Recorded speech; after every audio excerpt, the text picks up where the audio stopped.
Hello and welcome back to Character Studios Remnant Lunar Archon Session 110. I hope you're having a lovely day. Uh, no announcements. Things are going good. Yeah. It is Saturday, the 26th of August at 9 a.m. Year 417, post-schism, in the world of Remnant. And I'm going to roll a die to see who, other than Chris, is going to give the recap. Maybe a d4 for y'all. Down on the Discord line. 1. Jack, you want to give a recap? Sure. Well, I mean, it seemed like most of it was just picking up part two of the fight.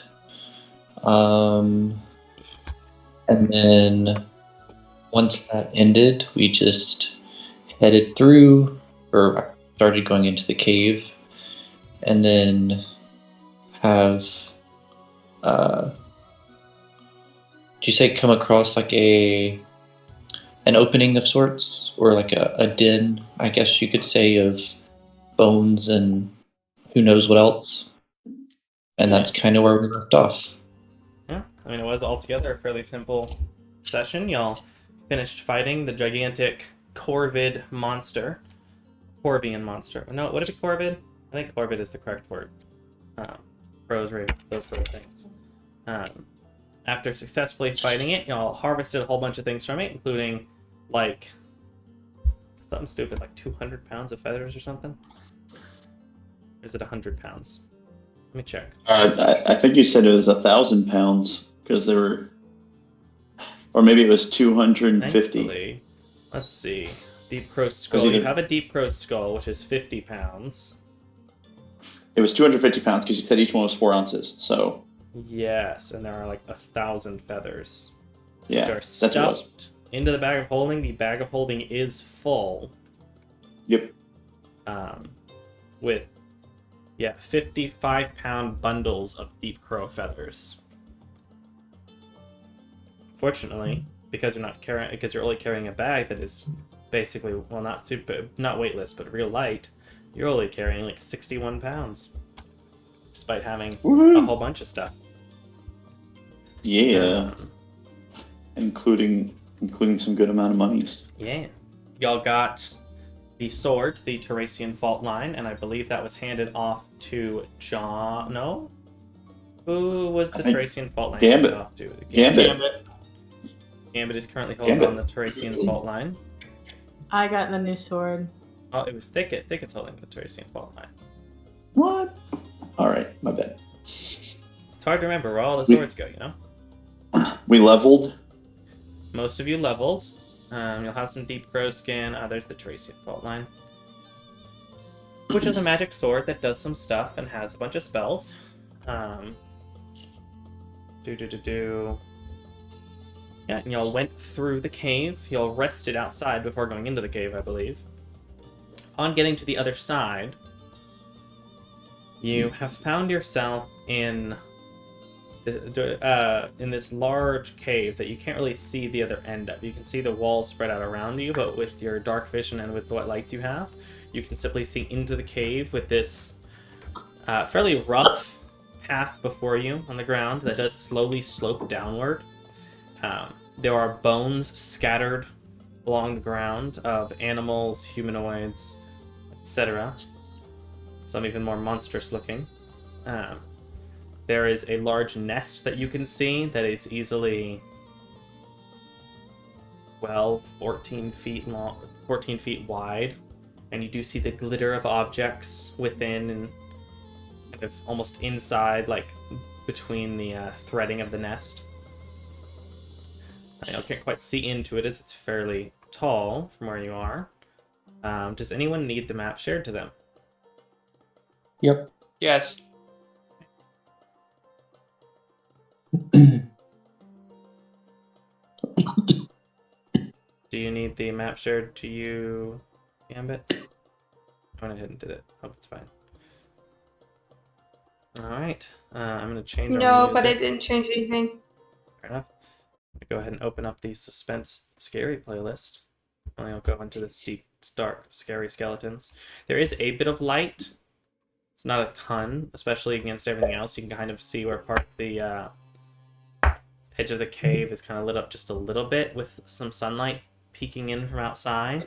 But given y'all are heading west and the sun is rising behind you, you're getting no benefit from it. I will cast light. Okay. How much? So light is a 30-foot, 30-foot, yeah? 20 foot, 20 foot. Cost the effect on you. We'll say that I put it on the Feather of Decim. Okay. Glowing spear. What color is your light? As a storm. It is a purple, gray, blue. Purple, grayish blue, seeping out into the darkness.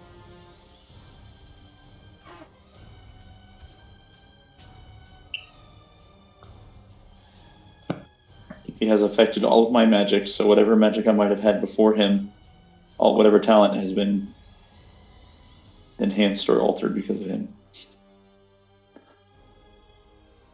I would like to do detect magic. Okay, you casting it as a ritual or as a spell? Ritual. Okay. Thicket sits down in the mouth of this cave and begins to prepare his spell. Any of the rest of you doing anything, or are you waiting for Thicket? Shiny things, but very carefully. Stepping into the room, your tokens. They're unlocked. Go ahead and move yourself around to an extent. I will unlock Doug you. is going to also just sit Good God, you beside should be able to Thicket. just move. You can look around a bit. I will stop you if otherwise, and you can ask questions as you step into the size of the room itself. For example, I sneak into the room. yeah, roll stealth. So Gambit, for example, you see curves around different sections of the cave that stretches out before you. And what was your question, Doug? I said Doug is just going to sit beside Thicket, but then do his little avatar thing and just kind of like hover, like not touching the ground, but like hover maybe like 10 feet off the ground, just kind of walking through. Okay, he splits off his echo and focuses into it, moving through which for this will let you, for sight purposes, move you, and the echo will stay next to Thicket. But yeah, he's just kind of circle the perimeter. Not necessarily go through any doors, but just kind of see how big the room is. The room is relatively quiet as you walk through. With your dark vision, you do see bats have come in from the morning and are clinging to different parts of the room. As you look around, as you are more or less revealing the space to everyone. My spells are like super weird right now. Spells are being weird. Yeah, there's like a whole list of, I think these are all level 6 spells. And they're like right at the top, and I can't get rid of them. I mean, like I can delete them, but I'm not sure that I should. Because they're like in the wrong place.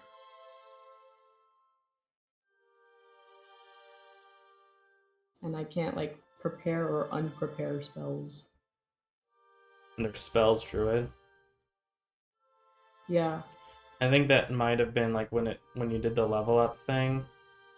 That put them in the wrong place. Well, no, because there are the 6th level spells down there. Yeah.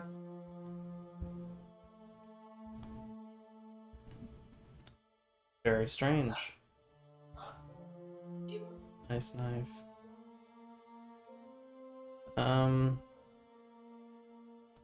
Maybe just delete all of those. You might be able to delete the whole category.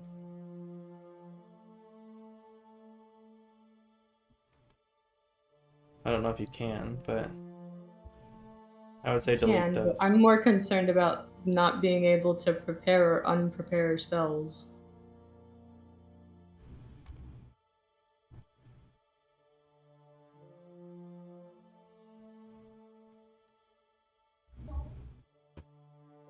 It looks like you still can. It's just, for some reason, those that are in that druid's thing are all broken. But if you scroll down to your other spells, they're all preparable. How? What do you mean? Nothing changes when I go to preparation mode. There should be. I'm seeing dots on the left.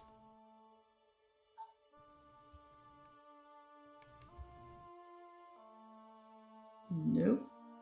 I'll take a picture. I will send a screenshot of what I'm looking at.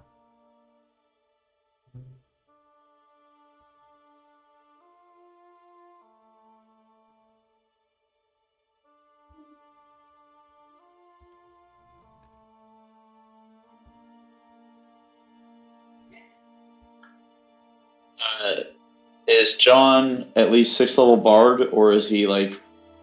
Yeah. Or is he mostly I'm 8th fighter? level Okay. bard.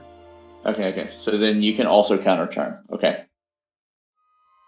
Oh, right. As you get over there, Doug, as you scope around the room, you do see in the distant, or like on the other side of the room, there is a...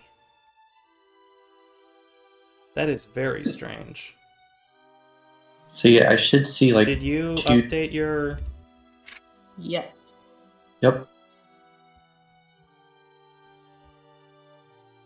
I do not know I'll what's just happening. relog and hope it fixes itself. You can relog and hope it fixes itself, or just, assume the spells you want to have prepared, I guess. And no biggie if we have to freehand a little bit. Pickett gets infinite prepared spells this session. Maybe not infinite, but reasonable. For what it's worth, Anyway. Micah, that investigation was looking for any sort of like actual traps, and then assuming that the detect magic is a 10-minute ritual, then after the first 5 minutes, then I would survival look for hazards. Okay. Yeah, he is ritualing it with that investigation. You don't immediately see anything that screams to you as a trap with your total. You do notice, however, as Doug walks up to it, there is... As you go over there, as for survival, you're not too familiar with caves. It's hard to tell. Fair enough. This appears to be a stone well that is kind of built into the floor. And as What you- does? It is. I guess it's more of a basin than a well. Do-do-do-do. What do you mean by basin? Like it As has a in, bottom that we can see? You cannot currently see a bottom, but there is liquid high enough for you to be able to see, though Doug can't really distinguish what color it is from the dark vision. But with my light coming over, is he able to see that? Do. That's true if you cast light.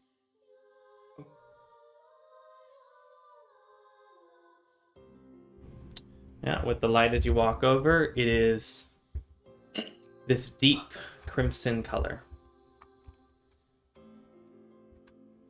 Perfectly smooth. No ripples. Nature is it blood. Looking over and smelling it and looking closely at it. Maybe even dipping. Do you dip anything into it to test it? Just look and smell and... I mean, there's plenty of bones. I guess I could like grab a thigh or a femur or some kind of whatever, and yeah, I could try that. I have a solution. How far down is it? Is the liquid? You can't see through it. It is this opaque. No, I mean, how far down is the top? It is about waist height. What do you mean? Like, what do you mean by the top? Like, the top of the liquid, how far down is it from the top of the well? Maybe 2 inches. Oh, okay. I thought you were reading like it was like a few feet down or something. Nope.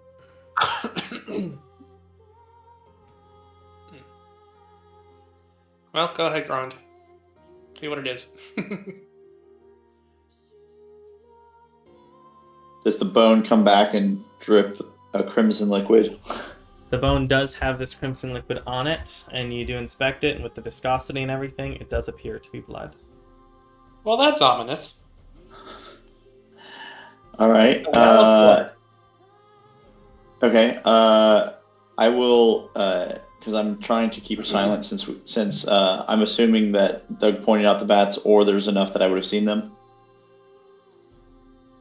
Yeah, especially with the light and little bits of movement on the ceiling.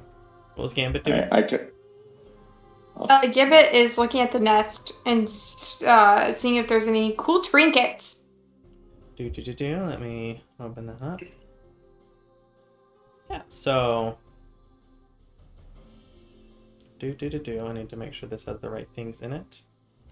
I guess before I headed back to Thicket, I'll say, hey, don't play with that. That's blood. I'll whisper that to them.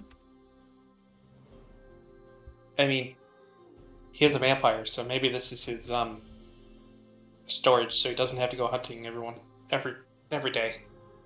In it, you see a variety of coins that have slowly built up, and partially covering some of the coins, which seem to have, some are old enough that they've fallen into the bits of the nest itself, in between the sticks and branches that make it up.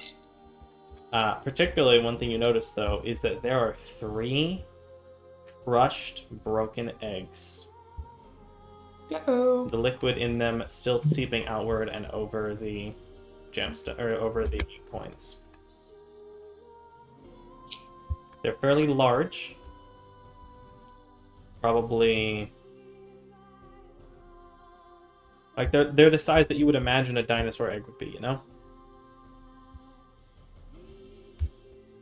So like an ostrich? Yeah, probably. Yeah. Something big. Like, Smaller than an ostrich. easily a foot long. Like a turkey egg. Average size of a dinosaur is a German Shepherd. Okay, so maybe I'm just misunderstanding. Well, you make a good point. You bring up the actual averages for dinosaurs. The average size you would expect for a T-Rex egg. How about that? Like, a foot long on the long end. Like, from top to bottom. Leathery. So closer to dragon, like dragon size? Is that maybe what we're thinking? Sure, if you want to put it that way.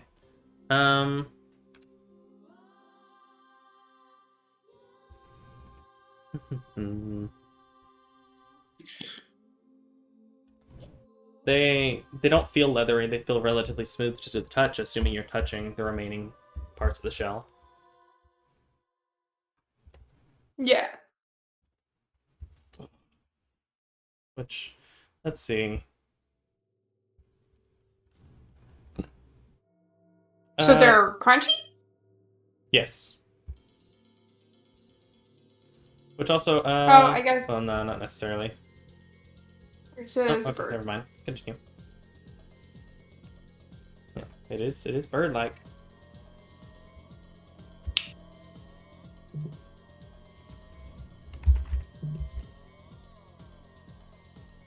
Oh, further technical difficulties. Well, it's at least something. But yeah, put up with now. Hopefully they'll have a fix for the update by next week. These tend to get... Are you able to unlock your character sheet and then click on the mode? Supposed to be able to do the mode without unlocking. I can Oh, really? change the mode freely Oh, yeah. without unlocking it. If you just click on it. But yeah, it's and now it's showing the dot on the side All the time. all the time. Well, in that In case, standard mode, only in combat use mode. the blue ones for now, then. Interesting. Okay. Rest of y'all, what are you doing as Gambit has found coinage and eggs? I'm going to hey, who has prestidigitation? Garon just absent-mindedly waves it away and starts cleaning off everything around and on the nest. So yeah, he's doing that, but he's patiently waiting for Thicket to be done. Okay. I guess now that the coins are clean, Gambit pocket them for now, but he'll put them in the group inventory if he remembers. Let me go ahead and do. So you can clean or soil an object. So I'd say over a minute or two, he waves and it cleans it all off as the magically the egg goo the yolk is Wait. swept away. Can I check the date on them? Yeah, they're definitely gonna expire in February 32nd. The coin? Oh, I thought you were talking about the egg. I was confused. I'm like, why are you checking the best by date on the eggs there?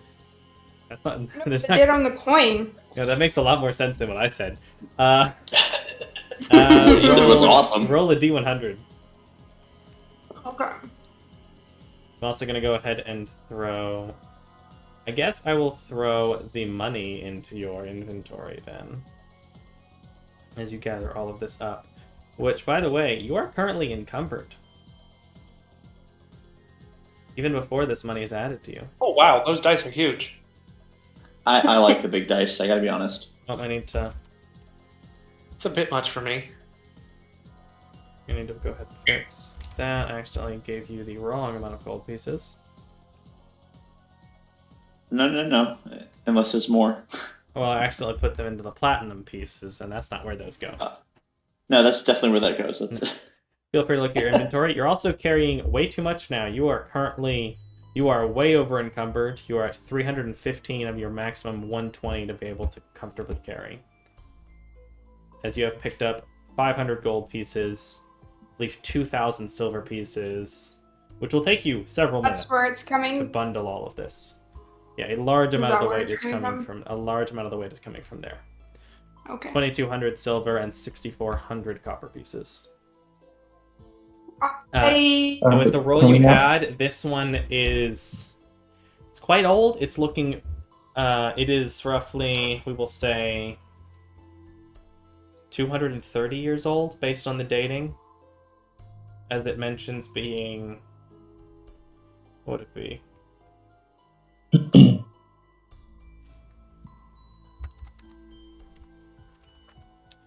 From, I don't know if that was divided. Do we not use like the bag? It's from your yeah. 187 post schism. You could try to put it in a bag. the bag is full. The bag of holding is Yeah, my bag of definitely holding. My bag of holding is full. I don't know about the hole or anything else, but my bag of holding is full. The hole's getting pretty full too. Deep Crow Skull is quite large. You've got a lot of random stuff in there. You do not have the feathers in there. The feathers would have done a lot to fill it up, but you are getting quite a bit of stuff piled along one another at this point in there. You were going to try to put some cash in there. Yeah. So you're going to try to give the cash to the thicket? Yes, and I'll feed Mason a couple copper pieces. So in that case, what I'm going to do for now is I'm going to put it in the party inventory for distribution, the coinage. I guess I'll look for a bank. How much are you going to put into the... Where do you want to put it? Do you want to just put it in Thicket's cash money, in the party to be divvied out, or in the party fund? It's the party fund. In the party fund? Okay. Mm-hmm. And how much... Let's see, this is right. So... How much are you going to put in? All that you found?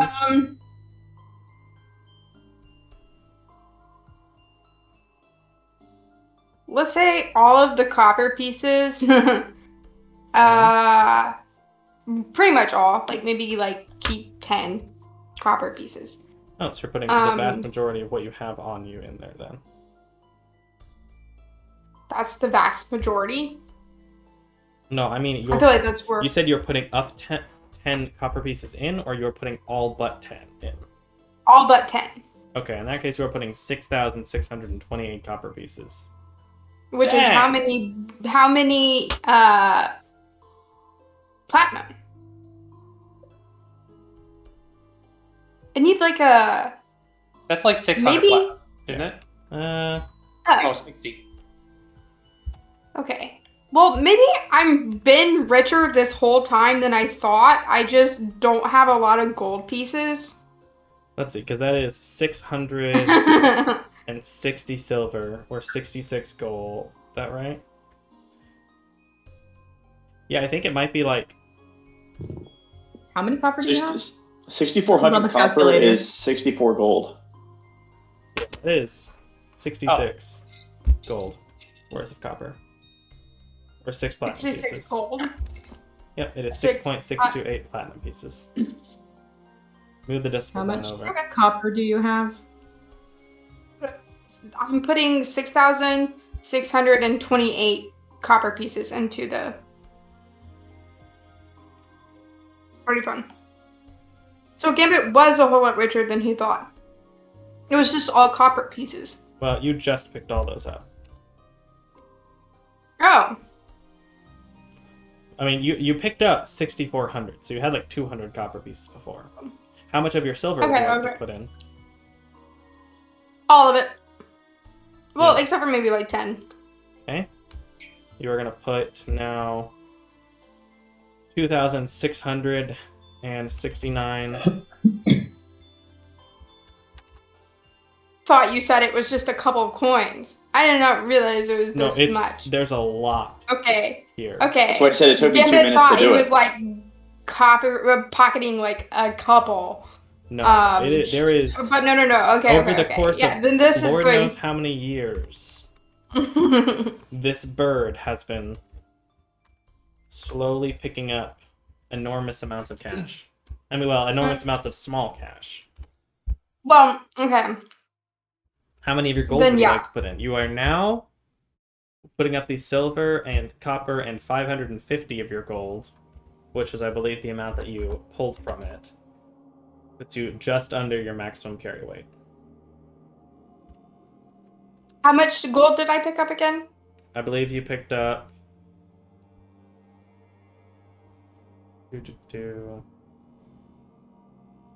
You had picked up 550 gold. Okay, I'll put 550 gold into the. Okay, your carry weight is now 118 out of 120. You can just barely carry everything you have. The party fund is now much heavier. Weighing...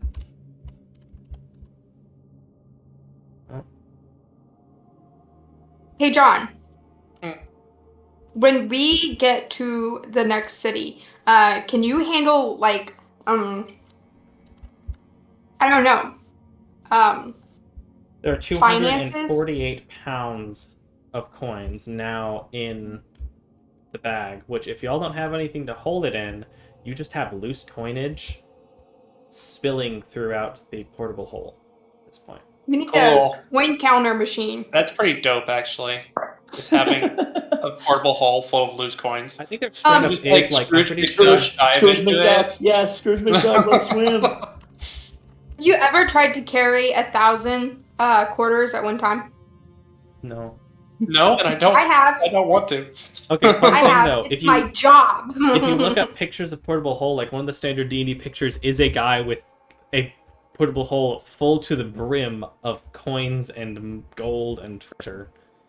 Nice. So that's exactly what it's for. Thinking it's gonna put up. Okay, no, that's. I thought for a second I thought the chat message, Maury, was that you were gonna put up with all the gold. No, you're putting up with the tech difficulties. Okay. I'll put up with all the gold. Yeah, that too. You said something about handling Twist my finances arm. in the next town? Yeah, John, can you go to our party fund and like we got like a lot of like this, loose coins. Gambit just kind of like picks them up and drops it. Could we like consolidate them into like platinum pieces? I can see if I can find a banker, yeah. It'd be nice if we could like open a bank account, but I guess this is a fantasy world and you don't have online banking. It is accurate. True. But also in the past, Micah has just converted all my copper that was over-encumbering me to platinum too, so. When requested and when you're in town, granted, you will reach a point where platinum is a limited resource. You may not find that a bank has enough. of that denomination. At least gold. Another alternative is to find a jeweler and trade money for a jewel, because one jewel worth X amount is easier to carry. Oh, we should get Do they do bonds?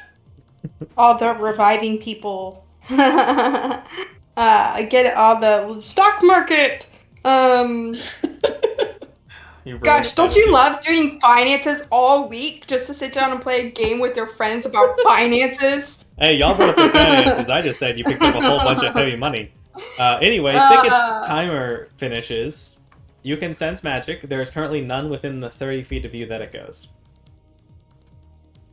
Because I believe it is up to 30 feet away, yeah? Let me check.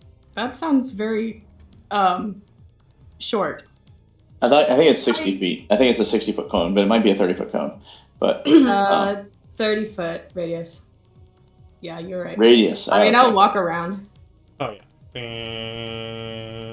Scanning. Anyway, you get two senses of magic that you can properly feel. One is basin. The basin is full of a bunch of magic. The most important of them being necromantic. I'm just gonna put you in here. Should we light it on fire? Necromancy, and I point. You also see magic from over here that is giving off abjuration. Abjuration. So protection, okay. We don't have what knock. might that be? I mean, not the type of magic. I mean, what's the thing? Part. What's the thing that I find that has abjuration on it? You'll have to get closer and look. It's in the darkness, far away. I would like to get closer and look. Approaching, you see a door hidden among this outcropping that appears to be more carved than natural. You see this made of this old, blackened iron-like metal material with various inscriptions on it, some magic, some necromantic, some just to be the writing of Infernal. There is no knob on its door. There is, however, a small crevice in the front of it, which sits a single, old, made of the same metal wine glass.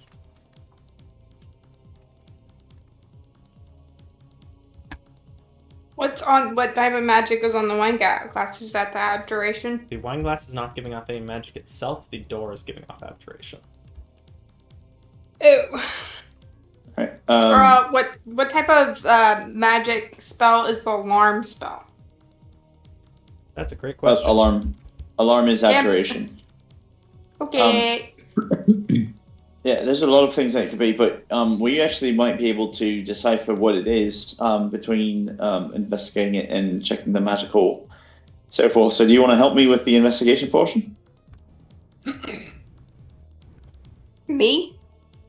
Yeah, you're like right almost as good as I am. Sure, I guess, but Effectively, you can use investigation to look for any kind of traps that are part of it. I don't know if that's good. That may not. Okay, there it goes. I'm gonna use a hero point. What? Don't give me an error screen. Leave me alone. Hero point. It's different. I don't know how to use it. What's John doing? What's Thicket doing?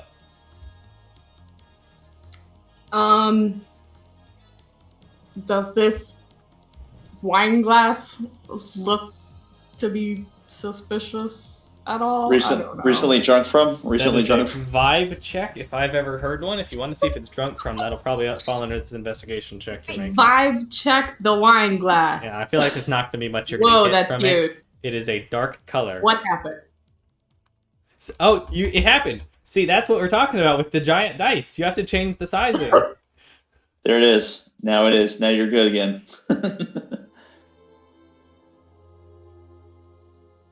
Oh, Gambit's not. with Gambit's total is of 11. 11. With the three of you looking close, with Garand and Gambit sticking in Garon, you will see it just before Gambit does, as Gambit places his hand and is like looking over the door, running his fingers along and kind of looking for any kind of traps, devices, or otherwise. You see this pale blue glow brighten on the doorway, and you three are making saving throws. So really, that your investigation let me know it was there? Wow, yikes. Your investigation lets Okay. you know it's there, but Gambit didn't realize it before he touched it. Gotcha. And made it happen. Each of you need to make dexterity saves. Gotcha. So, in the future, Gambit, please just assist me. He is usually good. I clarified. And you but the said three of you are you making dex wanted saves. me to help. That I Yeah, could so be you better. so your help. No, well, so the way it works is like you use the help action, and then I have advantage. I need the three of you to make... Oh, interesting. It also looks like the bin is now like the entire screen, so you don't have to roll it into the bin. You can just kind of roll it into space. Yeah, that's helpful. That's definitely actually feel not that. super helpful because that's usually where I put them down when I pick up the wrong dice. Yeah. When you Now I wonder where the correct spot to put them is. I need to test out. I like put them over there. Does that roll it? No. Sorry.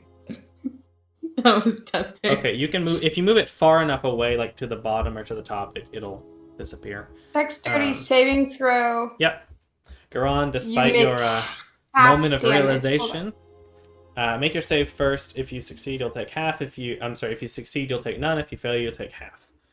And I do need Doug to make a saving throw. Well, actually, no. It just obliterates your avatar. Poof. Because you had your avatar walking around while you were hanging out over there. Your avatar's Why did they make me a saving throw? Did it work? The abjuration effect Gambit causes us to take damage. So Gambit Yeah, Gambit takes... said something, but like, what do we see? So them being hit by. As you look over, there's this pale blue glow that shows up before Gambit rapidly steps out and shifts around the corner with his fast ninja pirate skills. Garand, however, is launched outward as Garand is going to take 16. I guess 16. it would have been the first one. You can take the first one. It's going to take 16 points of cold damage as this burst of frost pushes him outward, blowing out from this spot, leaving a thin bit of frost that is quickly going to begin to melt in the summer heat. Though it stays relatively... Oh, you already applied it yourself. Nice. It is going to stay a moment because it is cool in the morning in a cave, but it'll quickly begin to melt as there is now bits of frost in that little crevice. Was there enough noise that it disturbed the bats?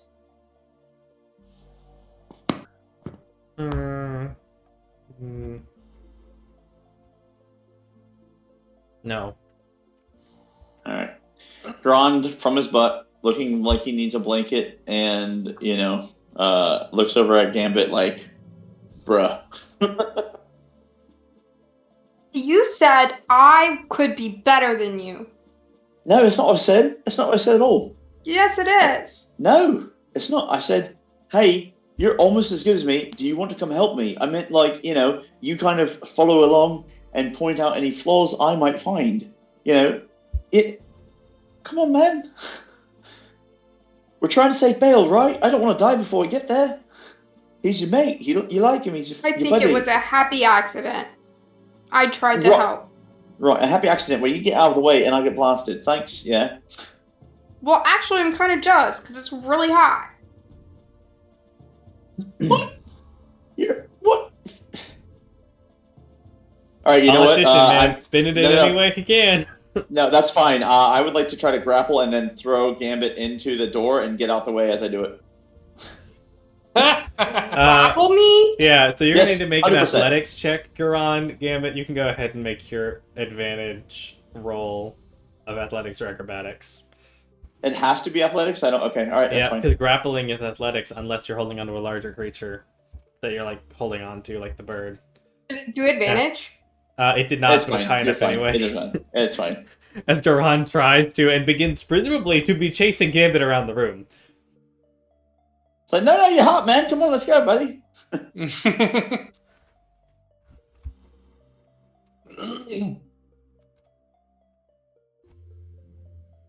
Yeah, I just gotta have the accident for you. That's all. Can we just both admit that we're uncomfortable and stop?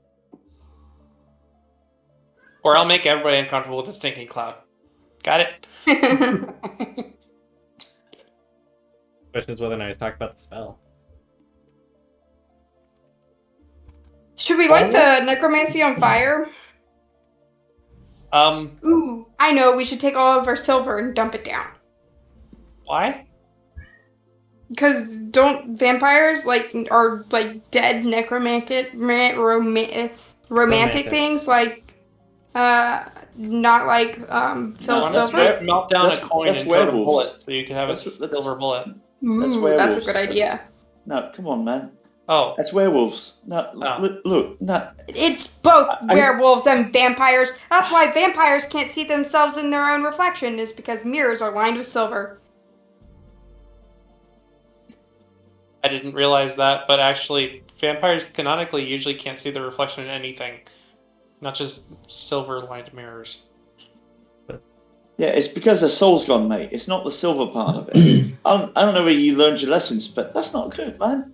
No, hey, all right, look. I like to think there are different beliefs in different part of the worlds and different parts of the Oh yeah, world. that's as to fine. why. That's fine, and it's totally fine that like they're both arguing and they were both taught different stuff. Look. So, all right, look. I don't really want to waste resources right away, but you got any extra healing potions on you? He's looking directly at Gambit. I've got one. Fine. Never mind. So I got a 28 investing this, vibe checking this cup. It do be a spooky, scary, dark metal cup.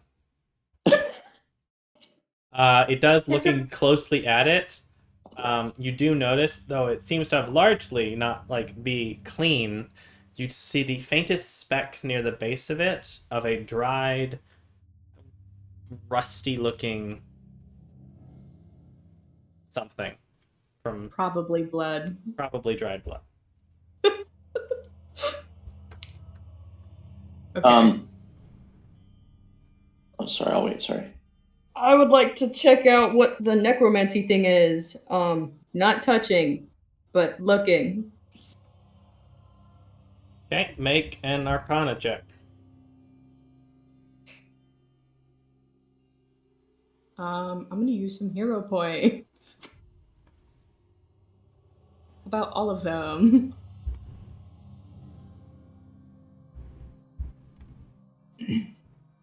Because my sheet is broken, I can't mark them off, but I'll just remember.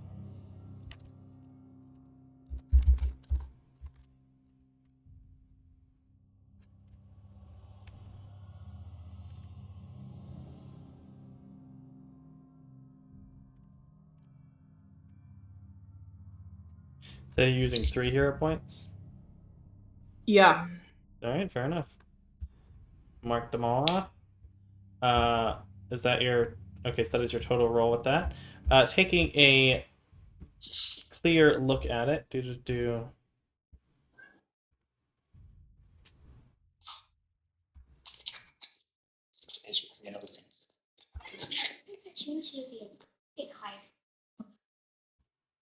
I'll think of next. You want me to go there? It's 9:50 in hanging out, so.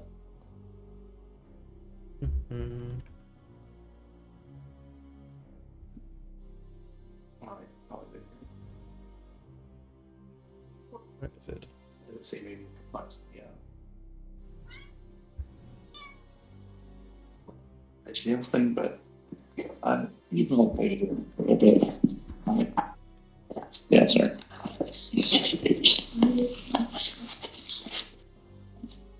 Yeah. Okay. You get the sense, looking through this, that super trapped. Spooky, scary necromancy. You get the sense that this is some sort of necromantically enchanted puzzle lock meant to hold this door closed, and that there's basically no way to. I'm gonna temporarily just mute him for a second. 1 sec. Yeah.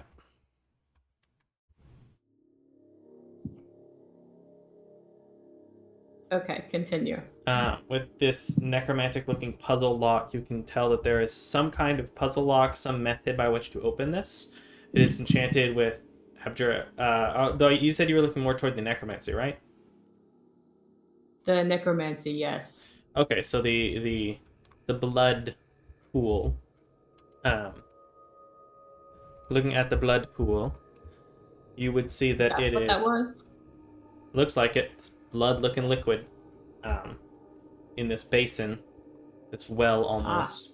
It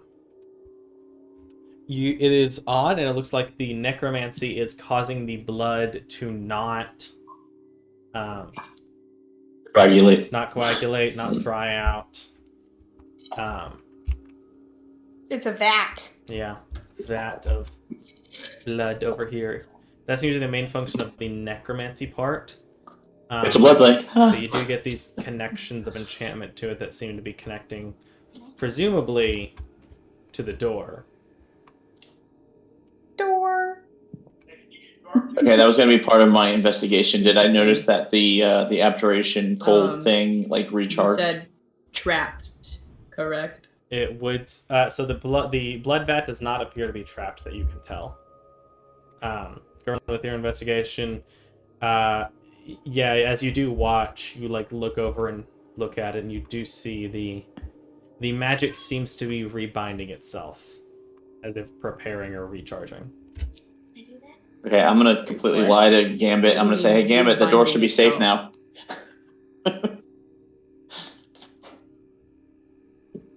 What was that, Thicket?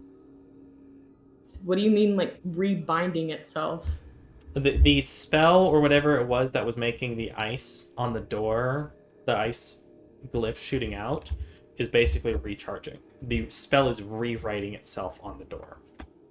There was an ice glyph? Over on the door, yes. That seems to be what... That was the abjuration. That's what Garon found out before it exploded and hit him and almost hit Gambit and blew up the avatar Doug made. It is not connected to the blood altar thingy. That is not where the ice glyph is that you're looking at. That trap is over on the door. Okay. So, in terms of the blood vat, it's just blood. Blood and vat. That seems to not be magic. wrong. Blood magic. Yeah, blood and necromancy. It's hard. It's not like it's giving you a distinct answer, but you can tell part of what the necromancy is doing is keeping it from coagulating. Okay.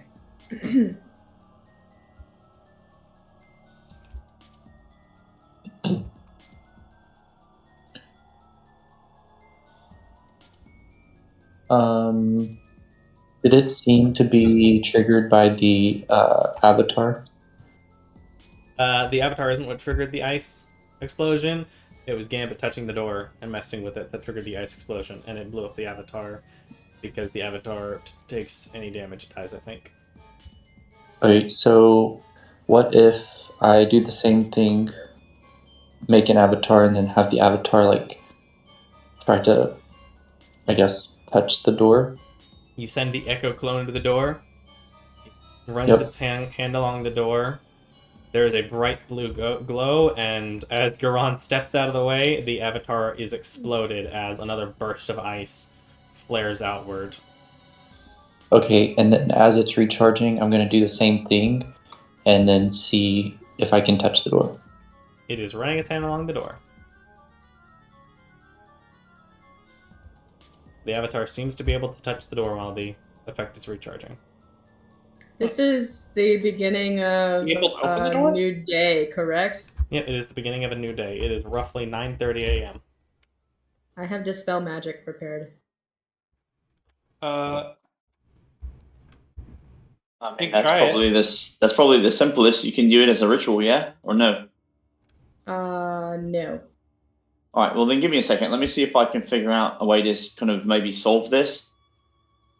Okay. But just in case, Gambit, go touch the door again. Just make sure it's still good. Okay. Is it recharged? No, it's fine, man. It's fine. Deception.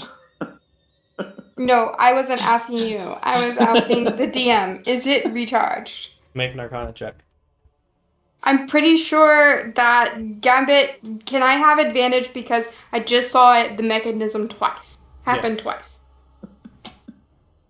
Okay.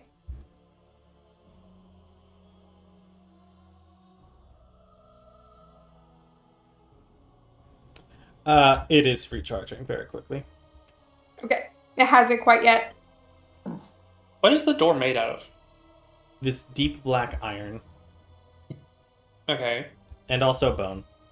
As we're getting Next into question. clear light. Is it locked or just zaps whoever touches There it? is no handle that you can see. Do the sigils look like they're like? I'm assuming that it's a sigil, right? Kind of rune thing going on. Say that again.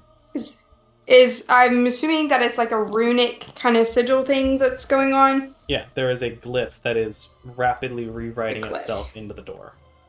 Okay. Can I?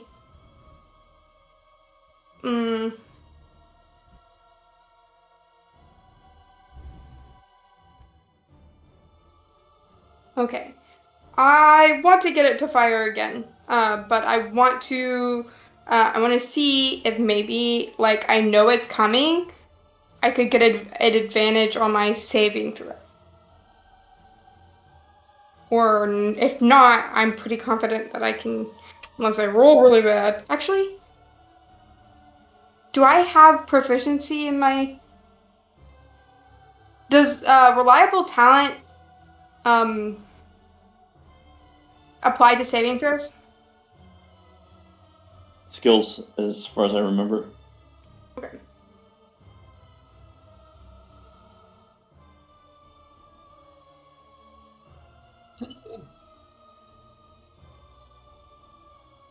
Yeah, anything you have skill with. Slash console skill. Okay, so the console output error thing is that Mori. Ability check. Okay, just an Slash ability console check. skill. Yeah, well, any ability check you have proficiency with has a minimum roll of 10. Right, but that wouldn't apply to the saving throw. Nope. Since it's not an ability check. Not an ability check. Okay. Okay. So can I? I'm gonna try to trigger it. Get out of the way. Can I wait? Can I stand? Did it just shoot out? I mean, it is a burst. Straight out, or was That it is- a cut? It gets it's technically a like radius burst, but because of where it's coming from, it can only really like go out to here because Okay. it's being funneled through Okay. the wall. I want to hit it with a rock, and then get out of the way. Okay, you throw a rock at it and get out of the way, and nothing happens. It doesn't trigger. Nope. Okay. Fantastic. Was Thicket doing something? Like there was that got back to the door. Waiting to get the go-ahead on Dispel Magic. That's right. You wanting to dispel? Once you do, are you planning on dispelling the glyph, something else, or the vat, or something else? What are you hoping to cast it on? Thinking the glyph, the abjuration thing. Okay. And Garon's asking to like try to figure out if he can solve it either magically or otherwise before we waste his spell. He'd rather Thicket be as prepared as possible. It'd be foolish to just jump ahead and waste resources needlessly. Question. Would is the glyph like carved in? The glyph, every time the effect goes off, it is then rapidly rewriting itself into the door, which, as you look closely, appears to be rewriting itself in blood. But it is being rewritten into the black door every time it goes off. So As it's if there's not. like an invisible it can't hand be, writing it. It's not carved. It's not carved physically into the door, no. Okay. It seems whatever abjuration magic, which stays even after the effect goes off, is the abjuration magic is reapplying the spell.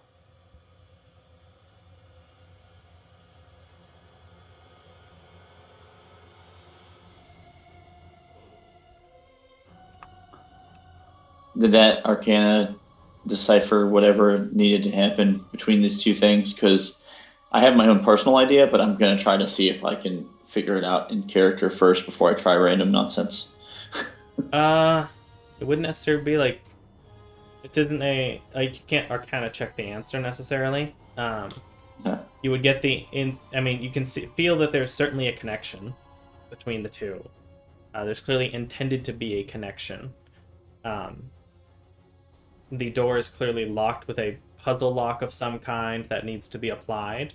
You do notice a very faint thing as you look closely at the door, is that near the top there is a very, very small hole that looks like it goes into the doorway almost. You can't really see past it at all, but there's maybe like a 1/4 inch gap in part of the door. Okay. Well, if I don't get enough from the Arcana, then I'm gonna try my first guess. I'll go over there. I'll pick up the glass. Come over here, fill it up with some of the blood.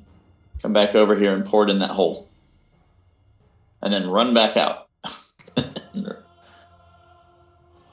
Okay, you splash the blood onto the door and onto the hole and run back out. Nothing seems to happen. You do watch the blood does begin to dry on the door, as the door seems to almost soak it up.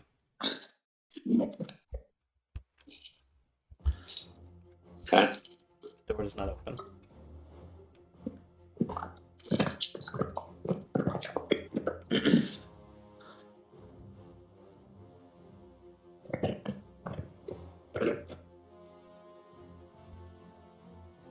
But you could guess with like the necromancy that the door wants something in particular, and you could assume with vampires and stuff that maybe there's some, like, obviously it's blood related, but beyond that, No, the next thing. not going to tell The you next thing. The next thing is, but it's whether or not he's going to be able to convince Gambit. So, hey Gambit, take a sip, mate. He'll give him a glass. Are you kidding? No, it should be fine.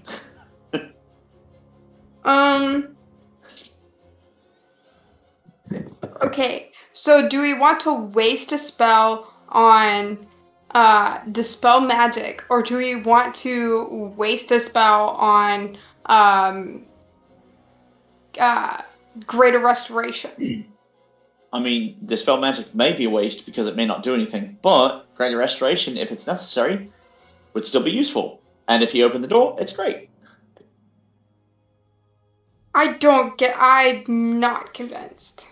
Well, greater restoration. Why don't you do it yourself if it's such a good idea? Greater restoration would be with the Kawato. Happy accidents, we mate. Don't Happy want accidents. to spend diamonds.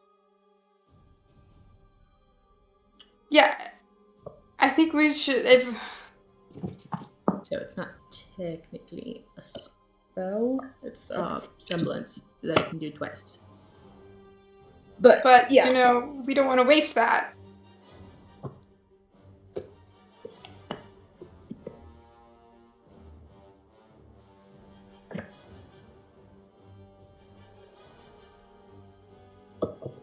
Could we get Doug's avatar to do it?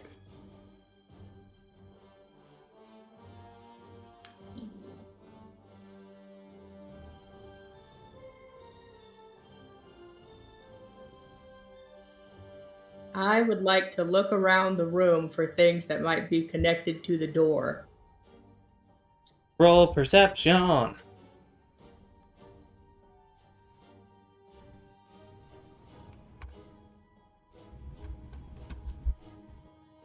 there's not much else. You see that there is a little hole area over here to the north. That doesn't seem to really be connected.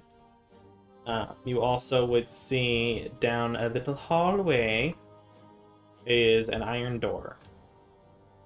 A little cavern. Looks to be a more normal iron door.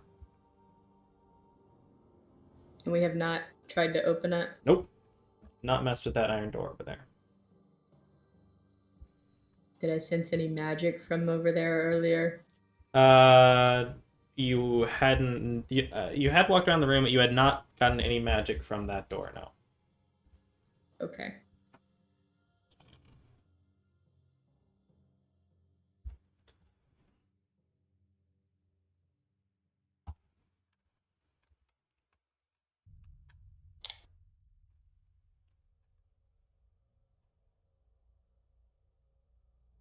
I mean, if you're not going to try to dispel magic, Well, I And it want keeps to, blasting but off. Veron wants to figure out if there's a different way. So I'm just why kind of can't we waiting. just use magic on it? I mean, what's wrong with that? Don't I mean, really want. I'm just trying to save his spells. That's all. Resources, that's all. It's fine. Give it a shot. I'm good. Garon's gonna go ahead and pout over here and take Jackie and just kind of start petting her and waiting for whatever else to happen. What are you He's mad doing at with the Gambit and he's upset that it seems that other people are not happy. So. Well, I mean, we're trying to get through this, but I mean, Should we? I don't know what else to try other than magic. Should we try the other door first, just to see what's behind it? There's another door? The Where's the iron other door? door that's not Maybe it's misdirection. They want you to waste your time on the door that's protected, so that you miss the door that's not protected.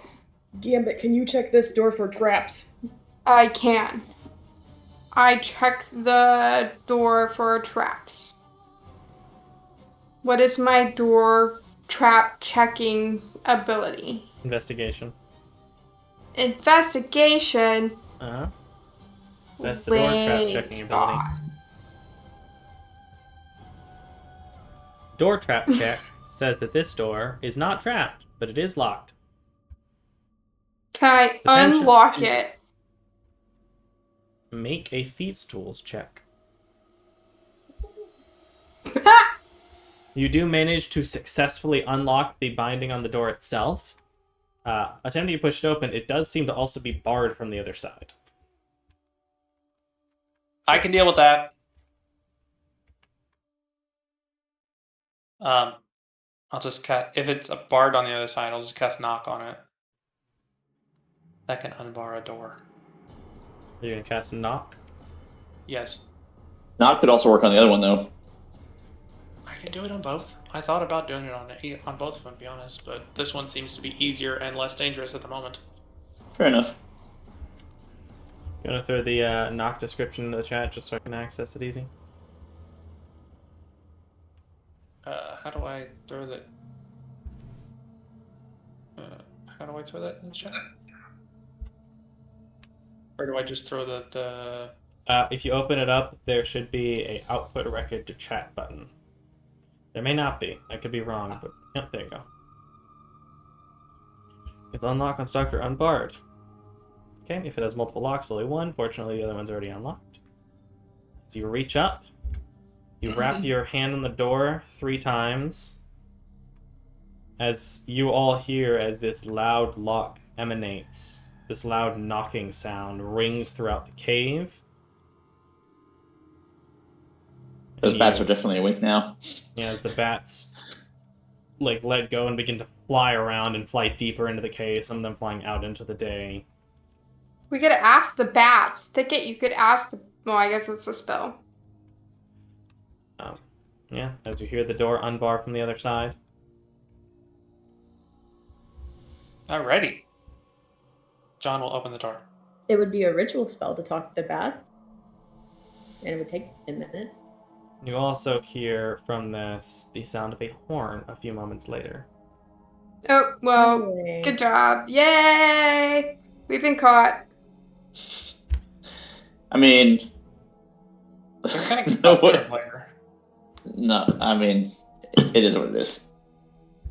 You look into this room that seems to be lightly lit from beneath, as there is this upstairs banister of sorts with these broken wooden slats and pieces that goes around with a small, like, what's it called? Thing to protect you from falling.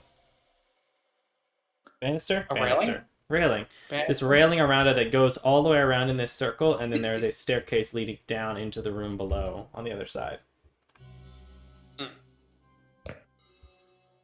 Hold on.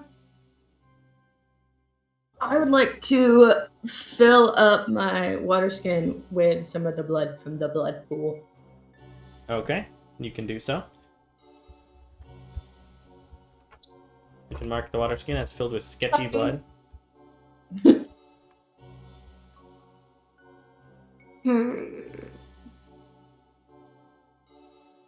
Who has the hole? I do. Okay. Gambit is going to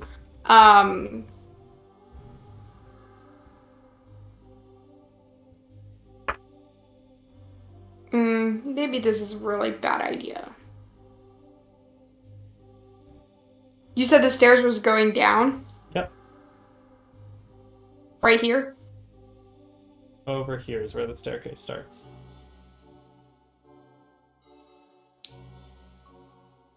Okay. What Gambit. is your passive runs. perception? What? What's your passive perception? Ha! I don't know. Where do I find that? It should be on your main page. Under Purse, PRC, PERC. PERC? Yeah. PERC. I see no such words. Yeah. P-E-R. You can. Oh, 14. You hear footsteps rapidly moving Yes, that's up what I the thought. That's what I staircase. thought. That's what I thought. I run. I grab the hole. I get in the hole. I grab I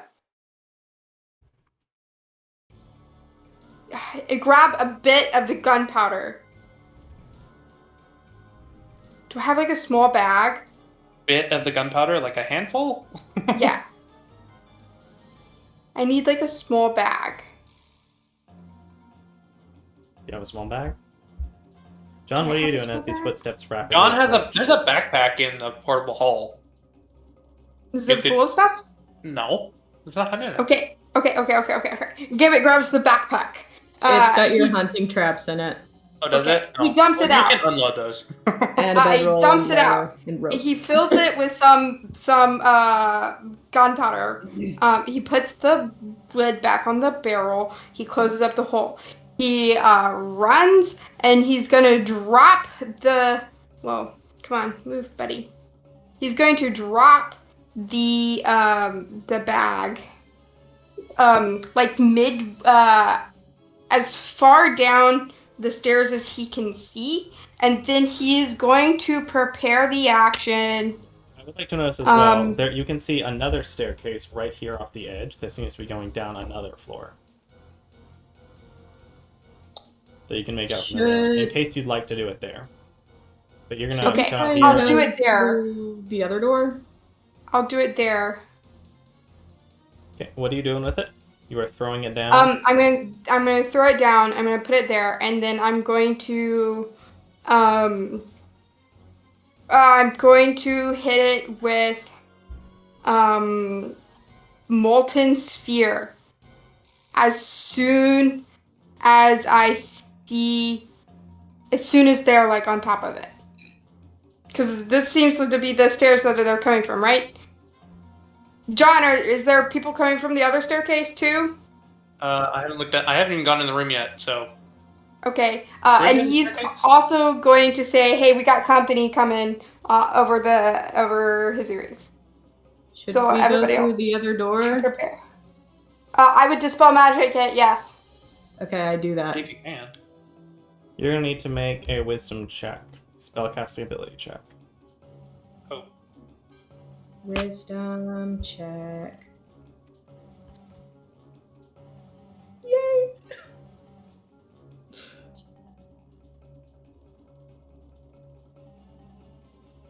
It wasn't below 10.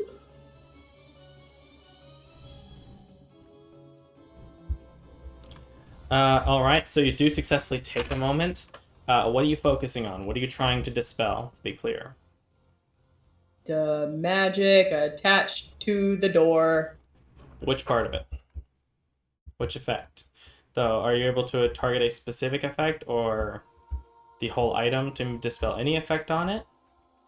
I don't recall exactly how Let dispel magic me functions. Let's find out. read. Let me read. I have to scroll through my entire list of spells. One creature, object, no Okay. magical effect. Any spell of 3rd level or lower on the target ends.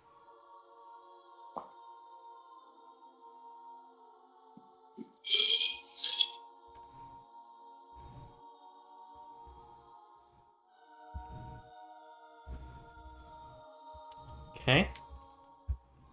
You successfully reach out with the magic, focus on it, and you feel the success as some amount of magical effects end on the door. Multiple.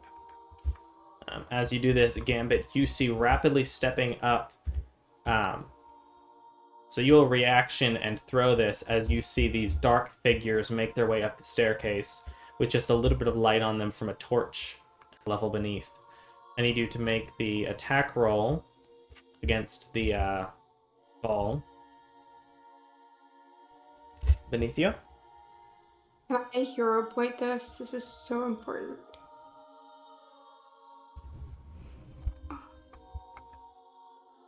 Ooh. Oh, yes. Okay. I'm just in the chat. I assume so. Oh, thank goodness. Oh, Okay. thank goodness. It's a 27. Okay. Which And apparently you're as targeting soon as I the do it, I'm running, bolting. You are stepping back through the other, like, where are you running to? Just to be clear. I pulled John and pushed John and I into I will willingly the run. tunnel. Okay. You hear an explosion from within there. It's not a large one. You didn't grab a ton of gunpowder, because you only said you grabbed, like, a handful or two, yeah? I'm thinking like 2 cups. Yeah, so you don't do a Like, ton, so it's not a a gargantuan shriveled up. explosion. Go ahead and roll 3d6 for me. 1, 2, 3. I'm also hoping that it destroys some of the staircase. Okay, are you hoping to close the door behind you as well? No, not yet. Okay, as the explosion goes off and you hear these growls and grunts of pain from below, one of them, you hear multiple voices, one of them more feminine than the other, all very raspy and aggressive. As this goes off, from the explosion, the walkway up here also is broken apart, as it was already in very bad shape, as that section, actually that and probably would be here as well. Let me check. Is that not? Oh, there's just a messed up piece of the floor. For some reason. Anyway, that part also breaks, as there's this now 10-foot gap where the floor is broken downward. Part of it seeming to go like in between this bit of wall in the second spot there, but then that first spot right here breaks and falls down the staircase below, and you shut the door. Splendid. Thicket, y'all over there, as Thicket dispels some amount of effects on this door. I go again. You casting it again? Yes. Okay. Notably, you will dispel any effect of 3rd level or higher, or 3rd level or lower, and depending on your roll, it could dispel higher level spells as well, which you rolled a 17. So you would have to use dispel, you could cast it again on it, for the record. You don't know if there are more spells that are active on it.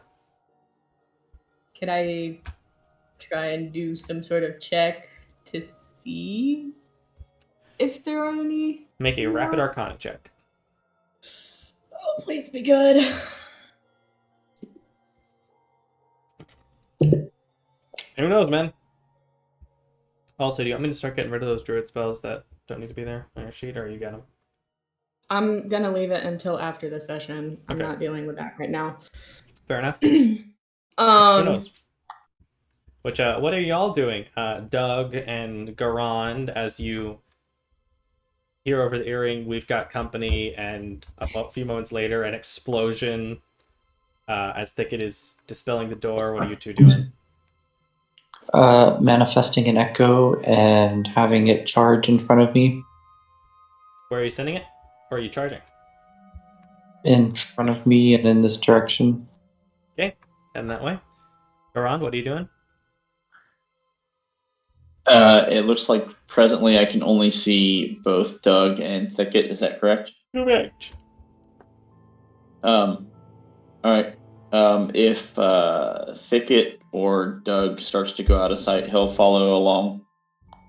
Doug seems to be heading that way. Thicket is working on the door. Yep.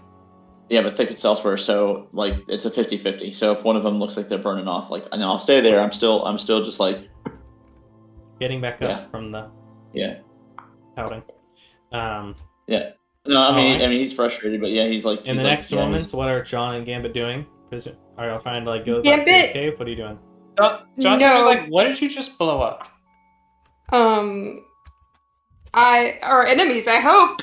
I'm assuming everyone in this castle is bad news. So, anyone free and up and with who seems to have free autonomy is probably a bad person. Anyway, Heard it here that first. aside, Autonomy is evil. That's what. Yep, heard it here first. in this place, the only way that you would be able to move around and But continue. Anyway, I'm going to. This is the most advantageous place for us. Period. And as of right now, so Gambit's just gonna sit here because he has the high ground and he has a restricted space. Okay. So he's going to use his high ground until he has to move back, and then because one by one they have to funnel through here, right? Theoretically. So he's gonna fire as many before we roll initiatives, as many firings of his guns at any enemy he sees. So are you leaving the door open, or have you closed it? I'm leaving the door open until they get too close, and by too close, I mean like 30 feet, and then he's gonna push everyone out, and then one by one, as they have to funnel through the tunnel, we're just gonna nail them, right? He communicates this through the earring. So the classic COD, I know they're coming around the corner, I'm just gonna spray and pray. Yeah. Okay. Do notes. You'd see two different sets of figures. I mean, I guess one set of figures. There are two more masculine figures and one more feminine figure. As you see these gaunt individuals wearing fairly normal clothes, with mostly dark hair at this point. As the hair, you see with mostly dark hair. Slightly, some of them with more elvish features, some with more humanoid features. This very pale skin. As they dash around, that's moving, 10 feet, 20, you will probably get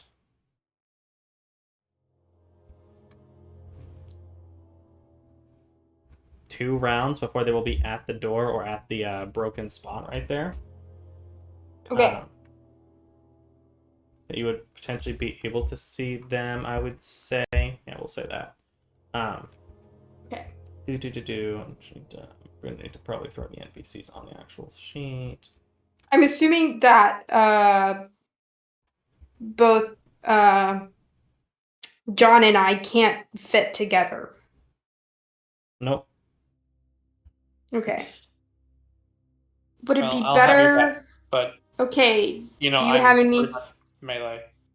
Oh, you are? Okay. But as they go, you would you would do, as everyone ought to do at least once in their lives. Bonk, bonk, doot. How much did you roll on d6s? You rolled a total of.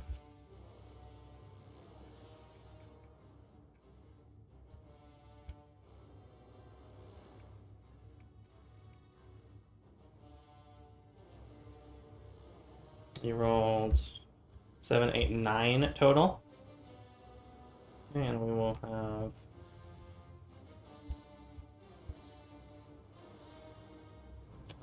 Okay, it's 2 successes and 1 failure. So 2 of them will take 4. Say the top 2 will take 4. Top 2. That takes full of the 9 damage. Get down to that. Okay. Very slightly singed. You would see along their arms, you would see these growths. And I say growths very particularly, as up on their forearms, you would see bits of wood and plant growing on their arms. Seeing 2 of these fellows and 1 of this lady.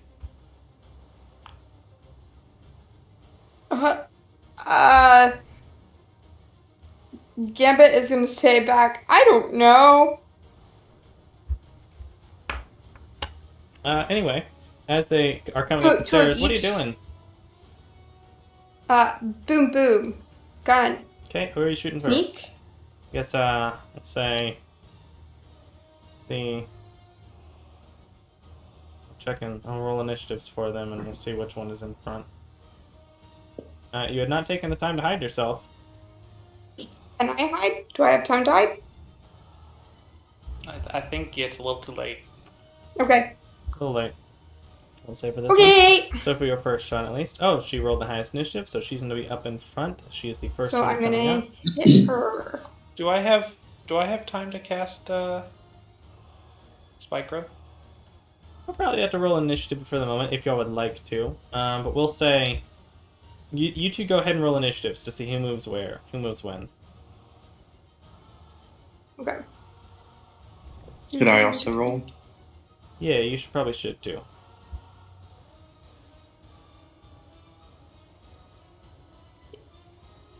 But not me and Ticket. Y'all are in the other room, so y'all can choose to react after the first round or so, probably. So Gambit, you will get to go first as she comes out and she turns up her head to look at you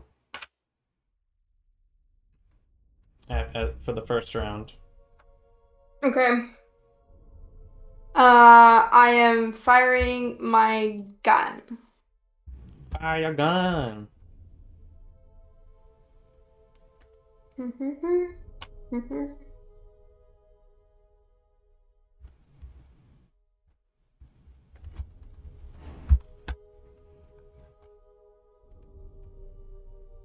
Wait, that's not my gun. That's not a gun. That's a knife. What? I was using this. I was about to use a sling. Yes, that's not your gun. 25, that hits. You're focusing on the male. That was the one that was first, right? The one who came out first was the female. Oh. Seemed to have been faster than the others by virtue of a die roll. Oh, okay. It's okay. It doesn't matter. Then why is it she closer? She came out first and turned to look around. He is on the ground. They're a floor beneath. This walkway is like probably closer to 10 feet above the ground down here. These are two different floors. Oh my word. That hit right. Oh no! You rolled the sling again. Go ahead and roll the damage from the revolver onto the female.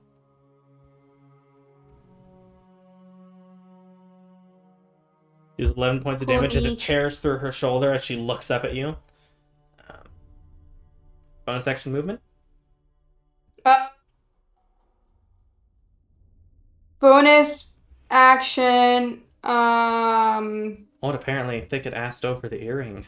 Do we think they know level 8 spells? And I said, how the heck am I supposed to know? Okay. I'll just move back a little bit and then bonus action. Well, no. We're gonna stick with the plan, I think. And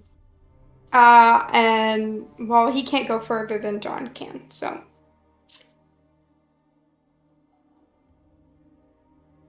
Here it is, I guess. Okay. With that one, the female is going to go. As she turns, she will rapidly run 10 feet and then climb 10 feet up the wall. Oh, she climbs through that space as she rapidly climbs up it, seemingly having no issue despite few, if any, handholds. As she comes over the edge and is like coming over the edge toward you. I knew they were evil. Let's see. First attack. Disadvantage? You can give disadvantage. You move at half movement, so you could get to maybe the other side of John if you wanted to. No. Displacement. You're right. So the claw attack comes down, missing you as she brings up her second claw. Okay.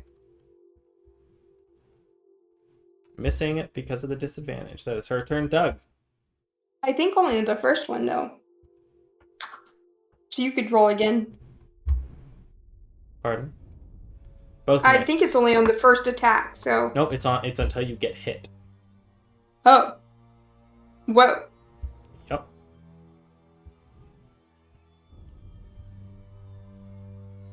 Okay.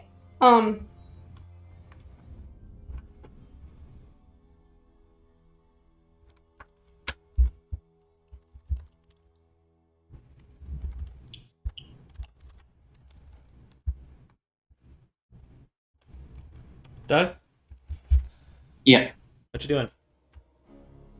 Yep. So the echo is in front, correct? Yep.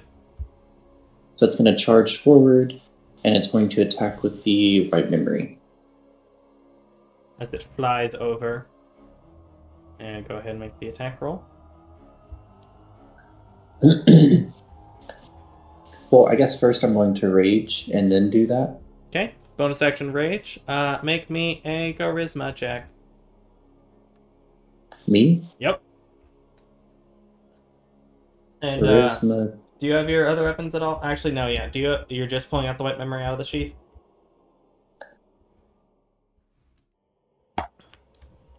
You're just pulling out the white memory? Yep. Okay, never mind then. Go ahead and make the attacks. Apply rage to yourself and then go.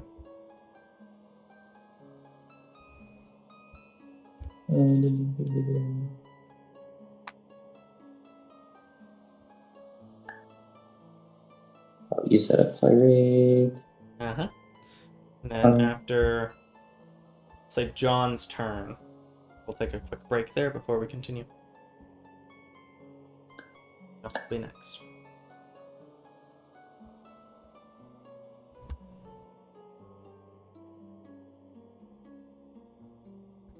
I realized it was saying what their name was. I don't know. They weren't supposed to be identified.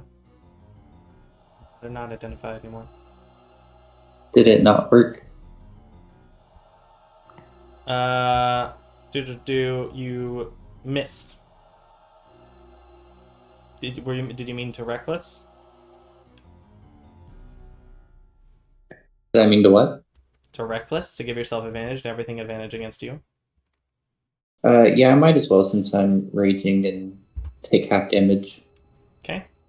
Go ahead and roll again then, because you'd have advantage.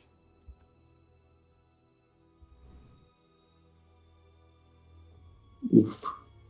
Go ahead and close that thing that just opened up. That was not supposed to happen. We talking about? if there's an image that popped up on your side, it wasn't supposed to happen. You can close that. There was not. That's good. I see it. We'll unsee What? it. Not supposed Scary. to unsee it. Okay.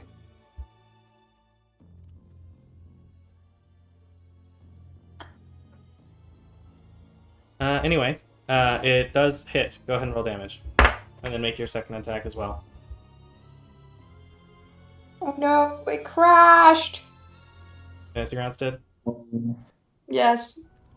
I wasn't even doing anything. 12 points of damage. And that was including the raid, right? Yep. So then advantage.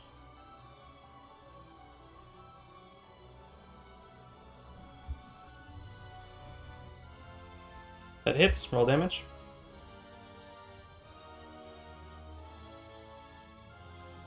Can I reroll that? The second. Okay. Damn it. Roll 2d6. There we go. Oh dang. A whole difference of 8 points. Let me go ahead and reduce her HP by that 8 points. Okay, as you slash into her, dealing heavy damage as you carve in, cutting along her shoulders and along the plants. Which Gambit, this up close and personal, you can see along her arms where she's been cut. The wood is not just growing over her arm, but underneath her skin. Ew. It is Doug's turn. John, you can have your turn. Then we're going to take a quick 10-minute break. Okay. Yeah, I'm gonna cast Spike Growth, and it is a 20-foot radius centered on a point within 150 feet. Would it cause the plants in their arms to grow? No. No, it's within range, twists and sprouts hard spikes and thorns. Area becomes difficult terrain for 10 minutes, or as long as my concentration. And any creature that moves within the area, into or within the area, takes 2d4 piercing damage for every 5 feet. What is the point you are targeting? Let's see. It's a 20-foot radius. Is that 20 feet? The wall. Well, I was thinking, right. Oh, shoot. Is that seriously 20 feet? Dang.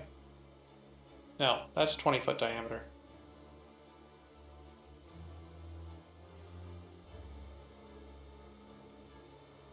No, they're just 20-foot radius. No, that's right. There's a 20-foot radius. Okay. Center it so the chick is on the edge of it. Yeah, like that. And all the way over there, sprouting it from the point on the ledge, I assume? Yeah. Okay. From there, concentration going, boom, bang. As you do so, as these roots sprout and gather around them all, stretching up the walls and floor inside of this building. Anything else?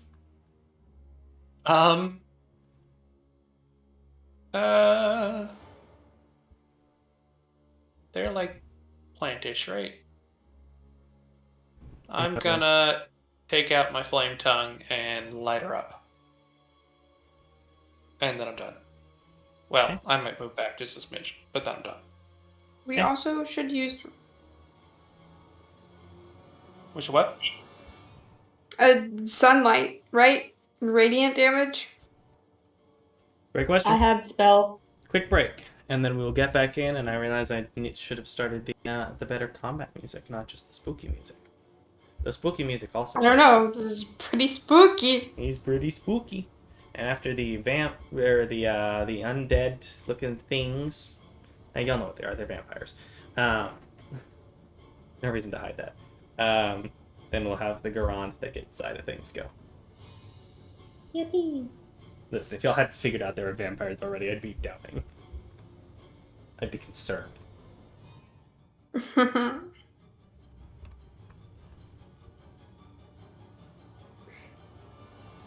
Okay, but you know what you should have done? You should just What? throw the raw gunpowder at them so that they have to stop and count it. The Right. what? Like throwing salt before a face so that they count it. Oh yeah. I doubt that they're interested in. There's like a thing for vampires too. You throw like rice at them and they have to stop and count them. Oh, is that where Count Dracula came from? Yeah. The count. No. Like, go, No, go. yeah, the Count.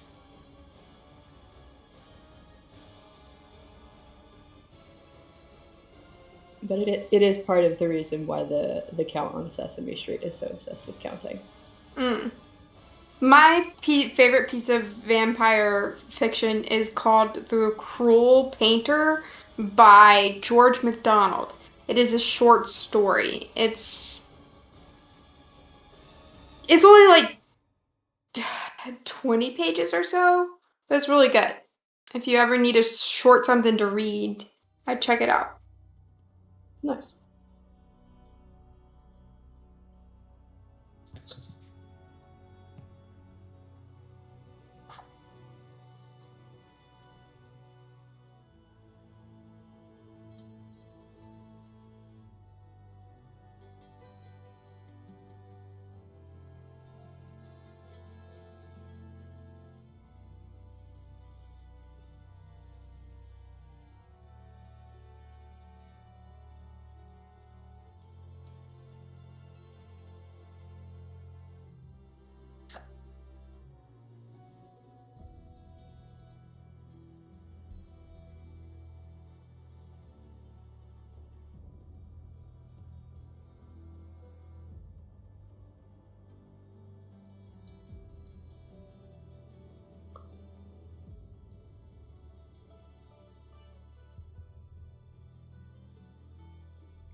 Puzzles and doors.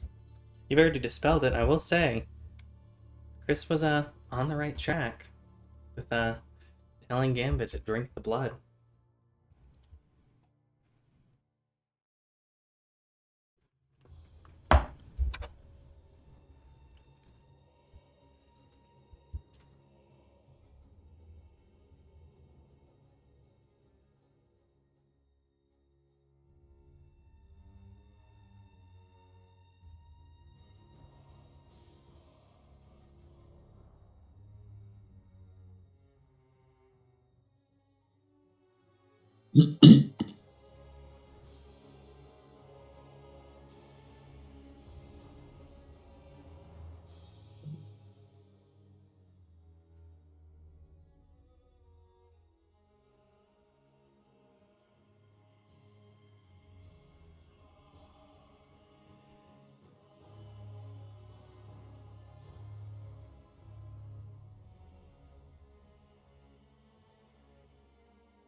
Hmm.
Alrighty.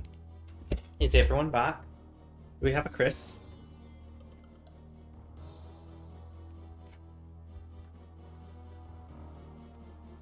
Yeah, I'm just gonna hit the restroom real quick, but I'm basically here. Jack? Yep. Jocelyn?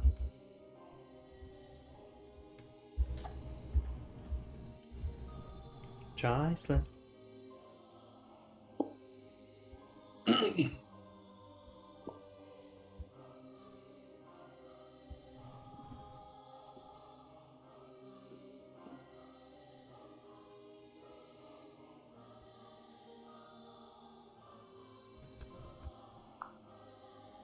Jocelyn doesn't seem to be. Maury? Give me like 3 minutes. Okay. Presumably same. Maybe less. Yes, I am here.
Jocelyn, do you live? Mhm. Okay. Assuming Maury can still hear us, I'll go ahead and start the vampire's turn. They're going to move a total of 20 feet. So they're going to move over and up the wall, all the way to on the wall here. What? You didn't tell me they could go on the wall. They didn't go on the wall. They just described her climbing up the wall. Fortunately Oh. for you, it doesn't say the floor, does it, for the spike growth? It just says... It says through the area, so Yeah, so I was saying it I goes assume walls. they're tall spikes. Yeah, so roll 8d4, because that's the damage you're dealing to this thing. Nice. Out of the area, in which case it'll move a 10 total more feet, still on the wall, and it's going to attack John. Ooh, 16 points. It did seem to resist as it was not being counted as magic. I will go ahead and apply the other 8, though, because it is magic.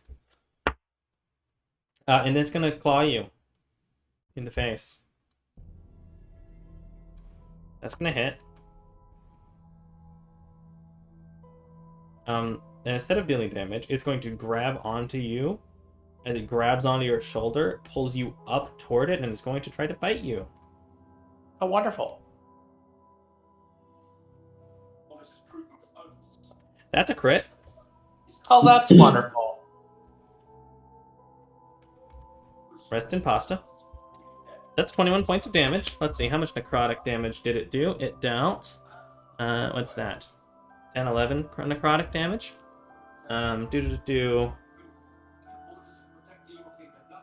For the moment, your maximum hit points are going to be reduced by 11. Is that right? Yeah. Adjustment. Minus 11. No. Okay, so that did reduce your max. I need to undo that, however.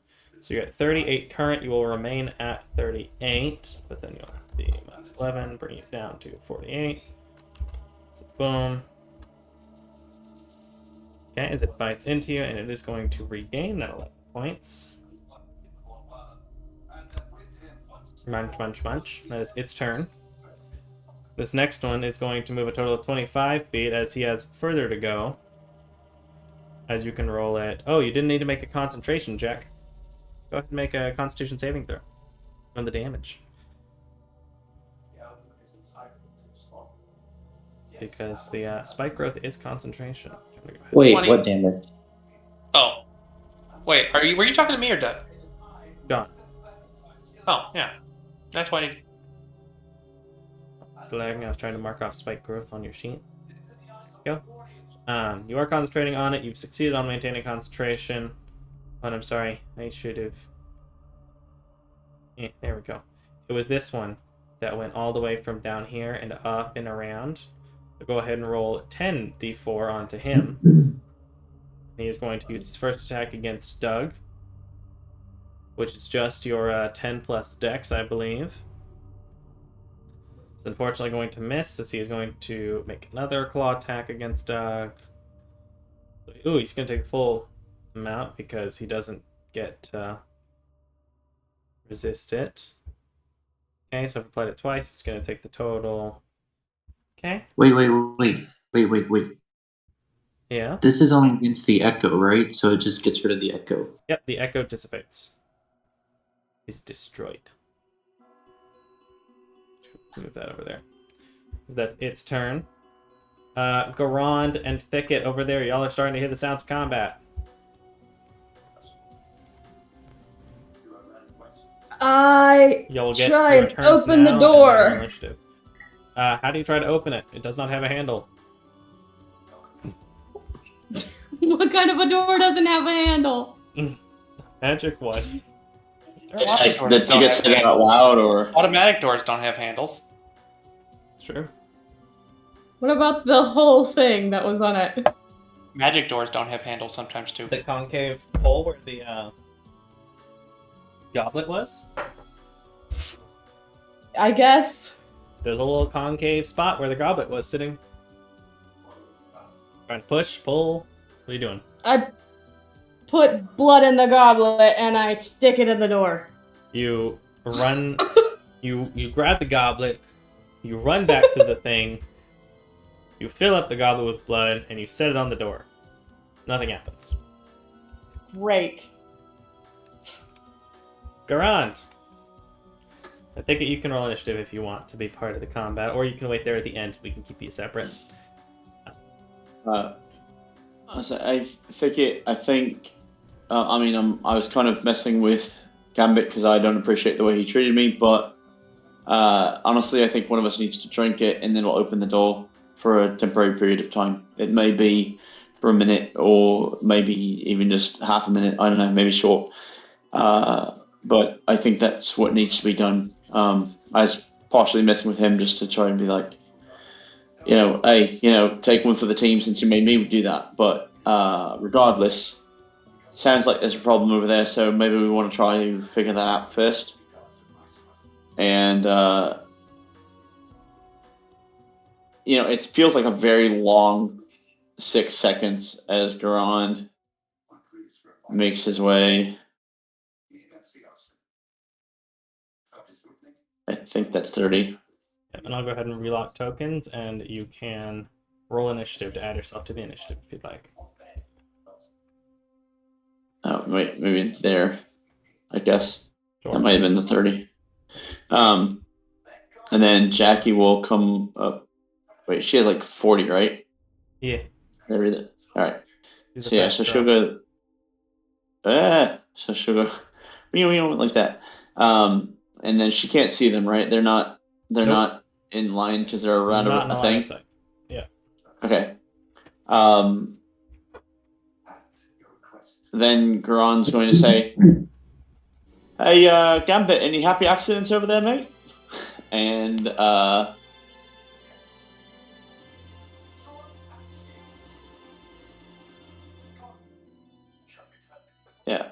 he'll use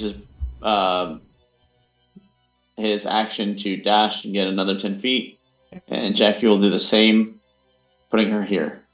And go ahead and roll initiative for you and Jackie to add you to the initiative tracker. And back at the top, Gambit, you are now suddenly surrounded. Suddenly what? Suddenly surrounded.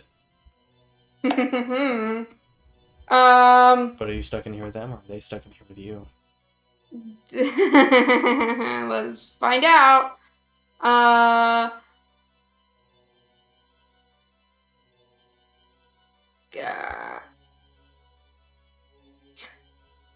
Hold on.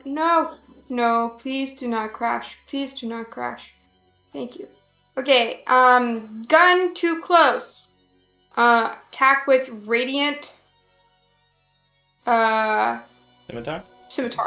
Which, fortunately for you, it is during the daytime. You will get the radiant damage.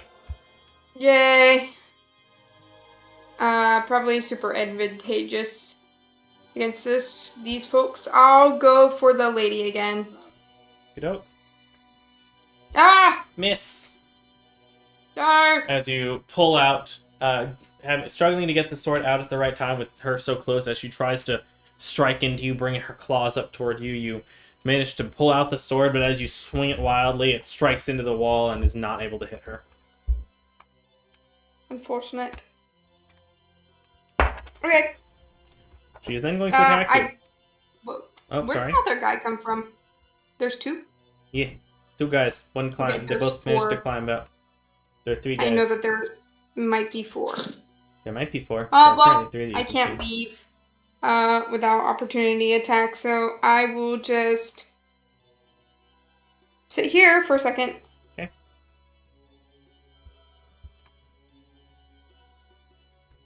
Miss. She is swinging her claws wildly at you, unfortunately failing to strike.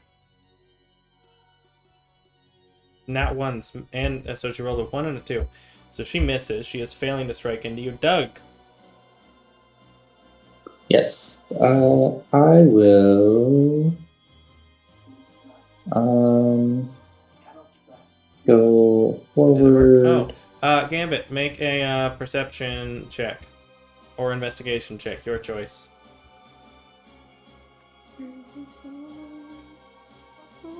Is it a smelly? Nope. It is a sighty. Oh. They're both the same, but I got proficiency on perception, so I cannot fail. Where she was cut in her arm and other locations where she had been attacked by the echo, it is beginning to heal over.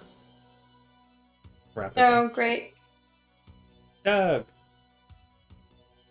Wait, Yep. by the what and the what? The echo was the second one. What was the first one? The echo was the thing that attacked her. She is healing over where the echo attacked her. Like, but the cuts are healing. Okay. Cuts are healing from where the echo attacked her. She is regaining hit points. Okay. Doug. Yep. Doug will...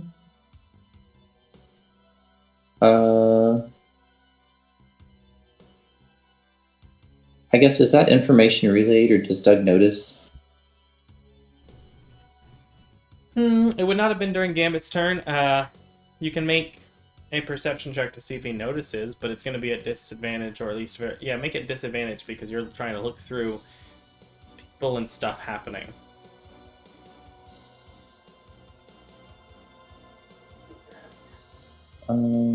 Perception. Be sure to set disadvantage. Mhm.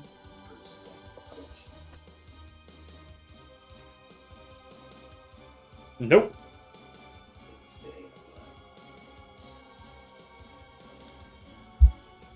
What would you like to Okay. do? Well, in that case, you know what? Let's just use an action for Guardian of Faith, Okay. and let's cast it right in this hallway.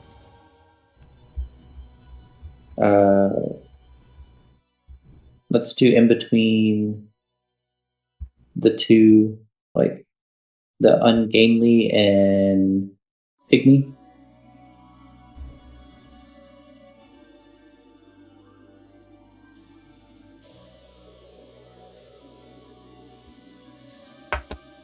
So you're placing it like right here.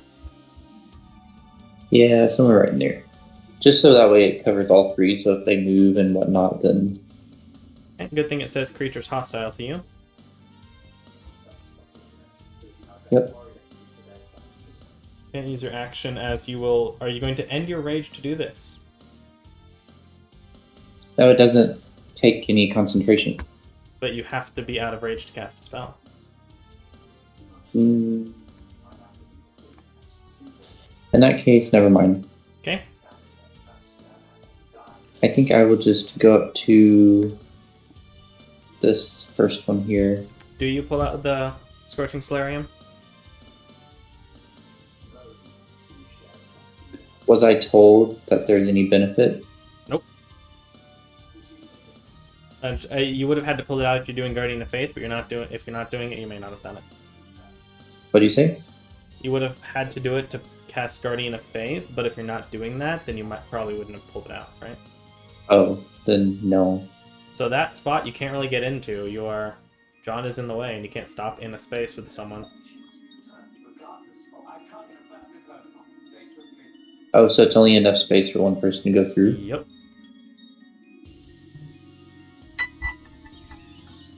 Well, in that case, let's manifest an echo and then attack. Okay. Bonus action, echo. Echo, echo. Bonus, action, attack. Go for it. And I'm gonna do it reckless. Alrighty. Not what I wanted to do. And go ahead and just roll one more without adding advantage, just so we can get the effect of one.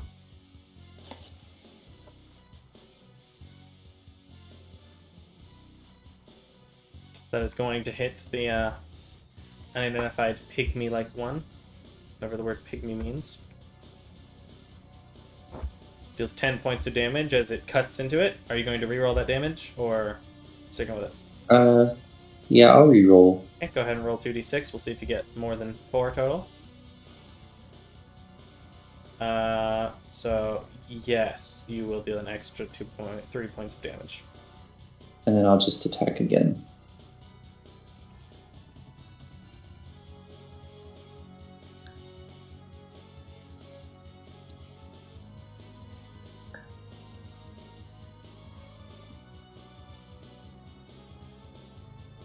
Okay, that hits. Roll damage.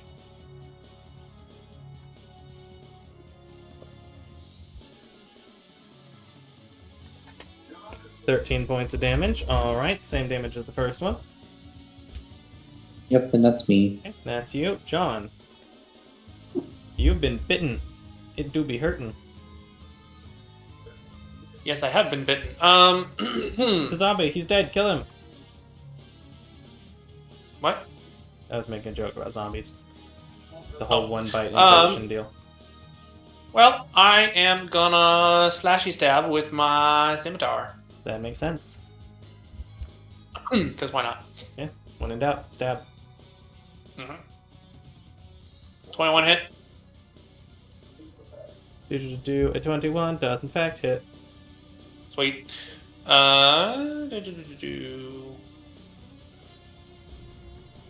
Womp.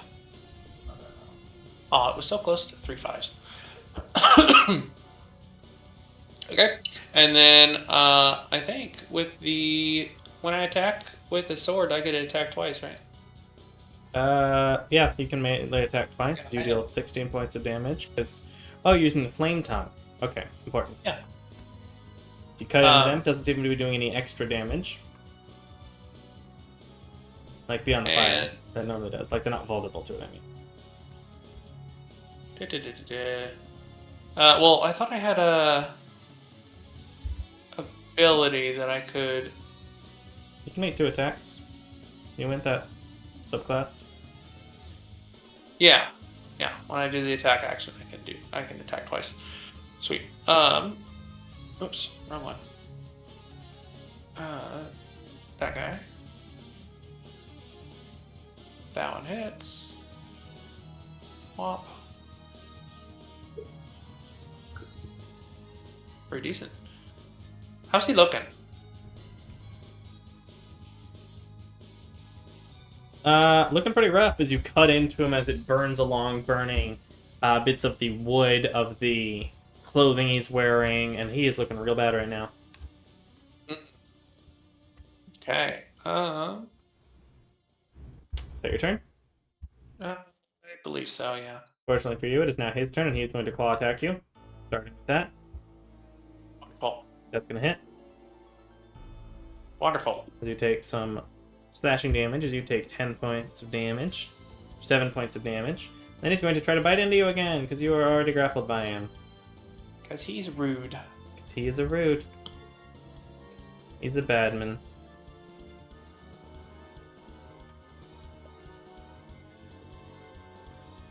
He's going to hit. Not a crit this time. As you take 16 total points of damage, which will be 9 of it will be necrotic. I also realized I might have done the necrotic amount wrong last time, but that's okay. We'll keep moving forward. So you're getting another 9 down from your total maximum. You're currently at 15.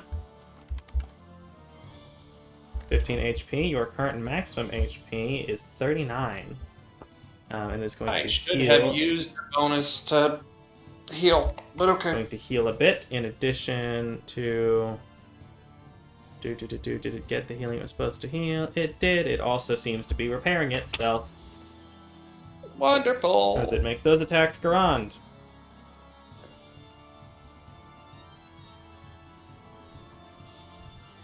And he is on. Is it? Oh, it's.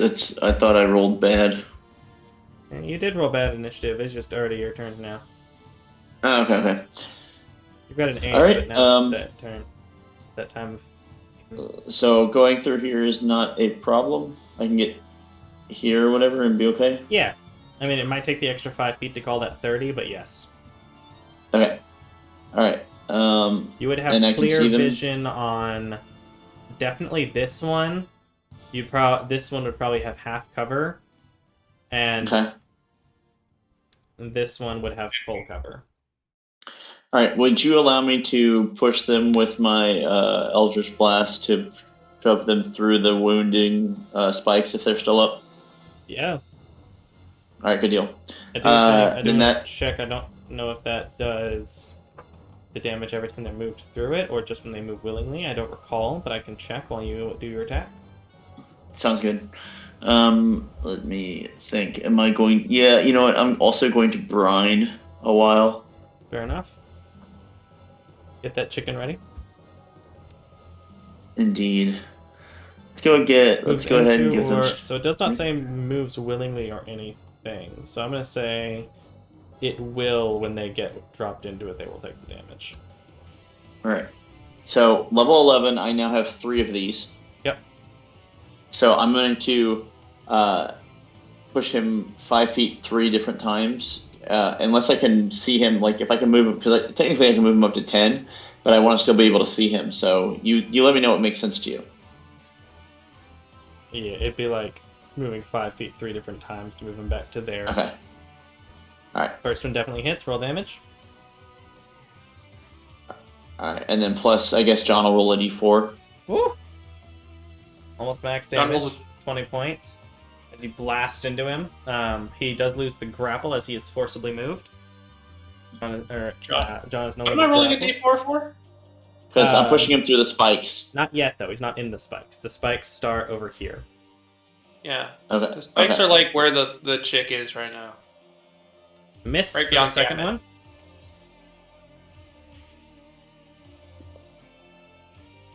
And a miss for the other one. As it falls, as it is sent back, it's going to fall onto Gambit. As y'all are now struggling to share a space.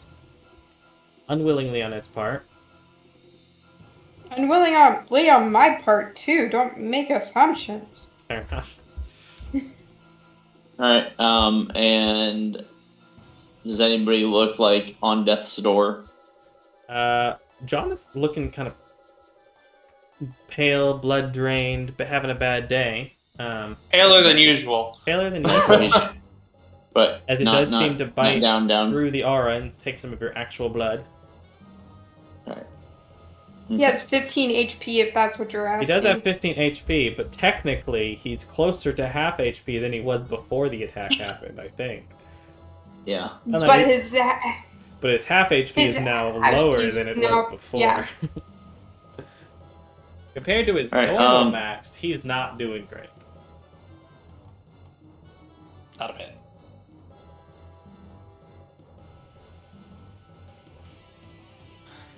Chromatic Orb is a 4-inch diameter sphere. Could I theoretically hit 2 creatures with it? No, it targets a single creature. Alright, just want to make sure. But yeah, we'll go ahead. I mean, maybe if she And- learns a new spell at some point that can hit multiple creatures. Alright, well, she'll bark at that. Woof, woof. Again, it doesn't add any pluses. It's still, I think we still haven't gotten that sorted. Yeah, I haven't sorted it yet. I haven't added the spell. So it should be plus 5. I need 'cause to charisma, remember right? between... Yeah, it does hit, but it will have plus 5. It will not add to the damage. It's still just going to be 3d8 of the type. I do need to add in her spell casting at some point. I need to remember during an off week. We're gonna say that it was she's trying to be like Dad, so it's either gonna be acid, lightning, or thunder. So we'll just roll a d6. It was thunder that time. Thunder, as it tears through, sending this thing further back, blasting its body against the wall here, as it flings into the wall and then falls to the ground. Okay, yep. Did. We're done. We're done.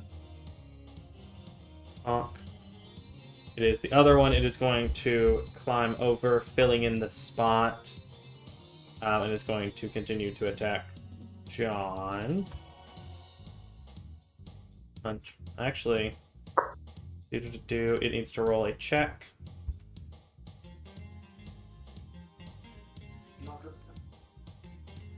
Okay, as it turns the corner and sees you, Garand, it will move past the other two. Gambit, you can make an attack of opportunity if you want, Yes, please. as it is going toward Garand. I-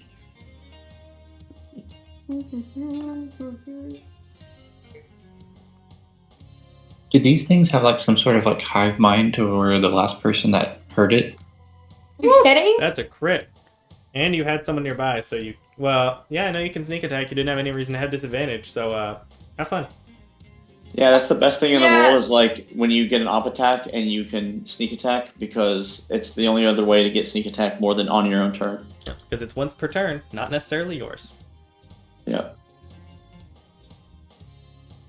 Why rogues can actually benefit quite well from... Or melee rogues can benefit quite well from Sentinel. Woo! Yeah. Oh, yeah.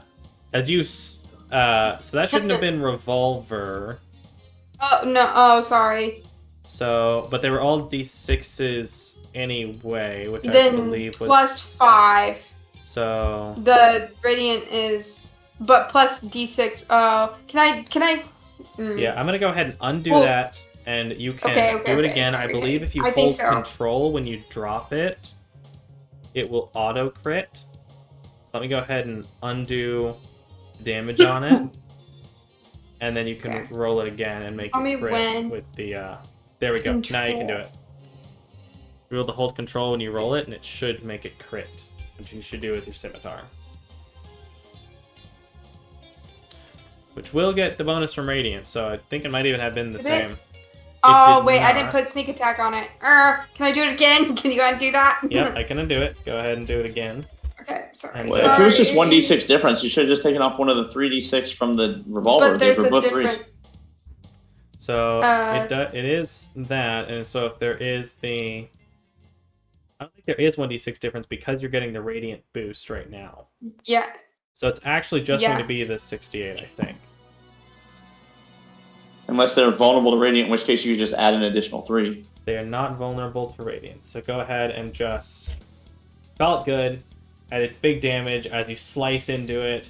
The bursting of Radiant energy as it moves forward, as it screams out in pain, and then it is going to attack Garant. Disadvantage. I figured. That's why I waited a second. Okay, it is going to miss you.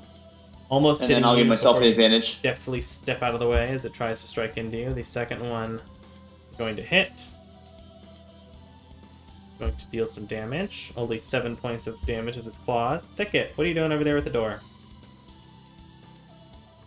Okay. Oh no, would you say there's- lost Brian. Would you say there are rocks on the ground? Yeah, Okay. cave.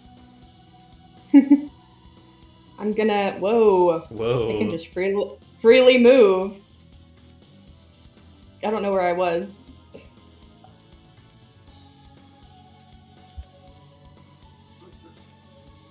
Roughly there. Where you need to be for this. Unlocked you and move. I want to do feline agility.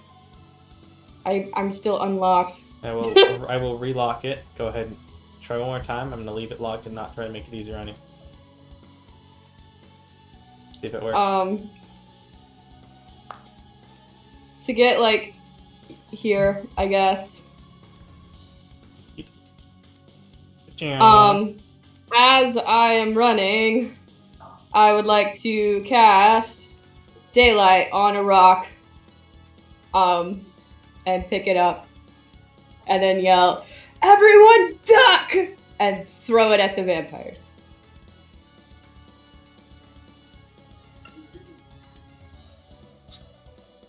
See, Daylight doesn't do any static damage, it just makes daylight, doesn't it? Yup. But now there's a rock that's casting Daylight. So I'm just gonna go ahead and let's see, can I add an effect?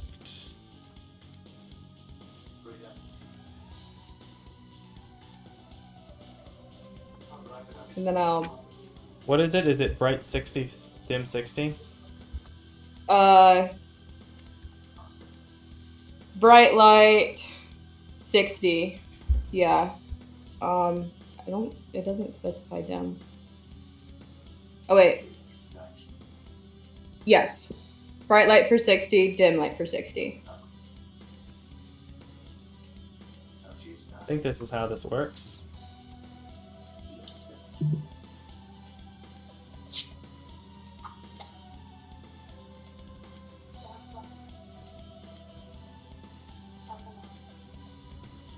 Okay.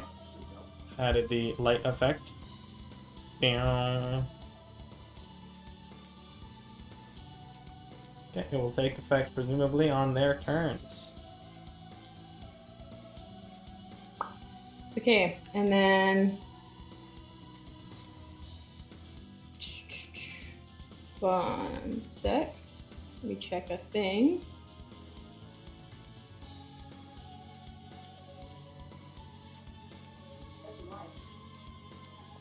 Where is it?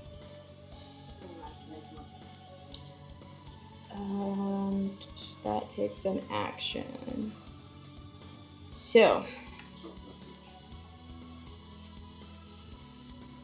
I will heal John with healing word. Okay, and then you go ahead and roll initiative for your next round. You can go ahead and do that.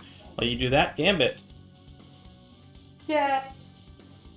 And I want to back up 5 feet. Fair enough. That dude didn't die. No, that's a corpse next to you. No, the one that I attacked with the. Oh no, that he I just did he just Solid. took a whole bunch of damage. That was a solid Okay. joke. Okay, well, Can't confirm these guys have died before.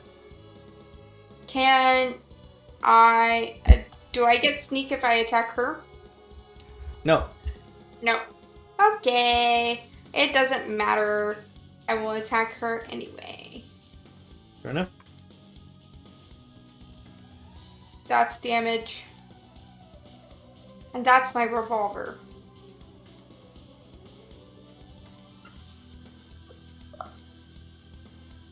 Oh.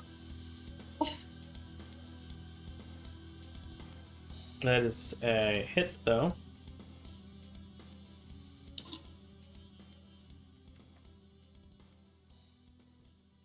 No! Unfortunate. Minimum damage, but still you slice into her. On her turn, she's going to grimace in pain. She's going to make a claw attack. Disadvantage, unfortunately, for her.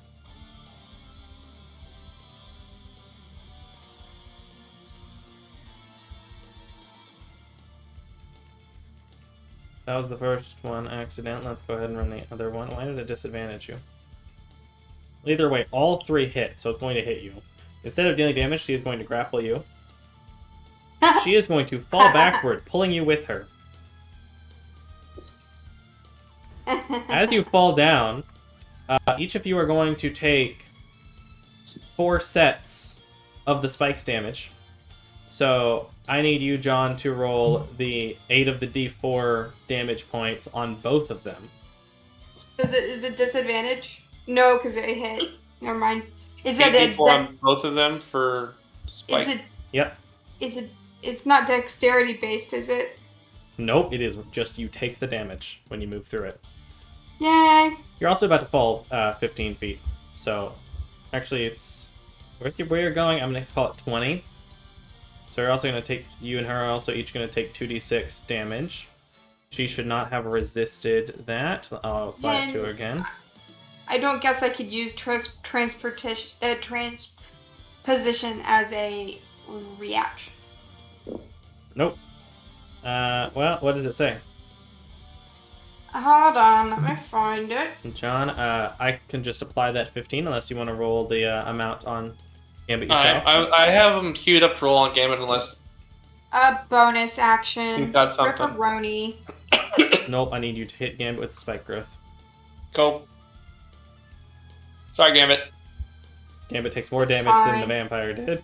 As you fall down 15, 20 feet in the spikes, as you are now quite a bit lower on a staircase, which, let me just tell you what you see. I'm not going to move you off of the actual spot currently. I'm just going to tell you what you're seeing down there. Which you can't necessarily see. Actually, no, down here you can see in the dark a long hallway that you do see bits of light toward the end. It looks like this hallway goes to outside. You can see a door nearby and several broken statues in the hallway. You can actually see 2 sets of doors. And she is then going to, because she has you grappled, move, she is then going to try to bite you without disadvantage because she's already triggered that. Have a reaction I'd like to Unfortunately, she missed. And my reaction is... Hold on. Okay. No. Oh, that's good. It's heat vent, right? Is that the... Oh, Heat vent only tell me. happens if you use it to take half damage from an attack. You have not taken any damage from an attack yet. Wait, no, not heat vent. Never mind. Heat vent is the one that when you use your reaction to uncanny dodge, they take damage. Doug! Gambit has fallen from sight. Gambit has fallen from sight. Sure. Bingo. I will just attack the I also one don't know right why here. Gambit has all of these arrows on him. He should Wait, build I'll different. just attack this one. What was that? I said I'll just attack the one right by me. Maury, what was that? He said he's just built different. He just built different. Yeah, he's got all the arrows. He's just the center of attention. That's a hit.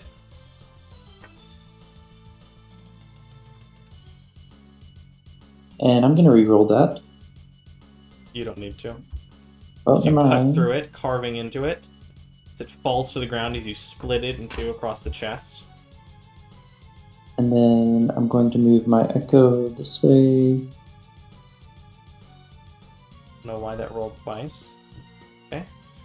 Moving your echo this way as he is standing like before the doorway. No.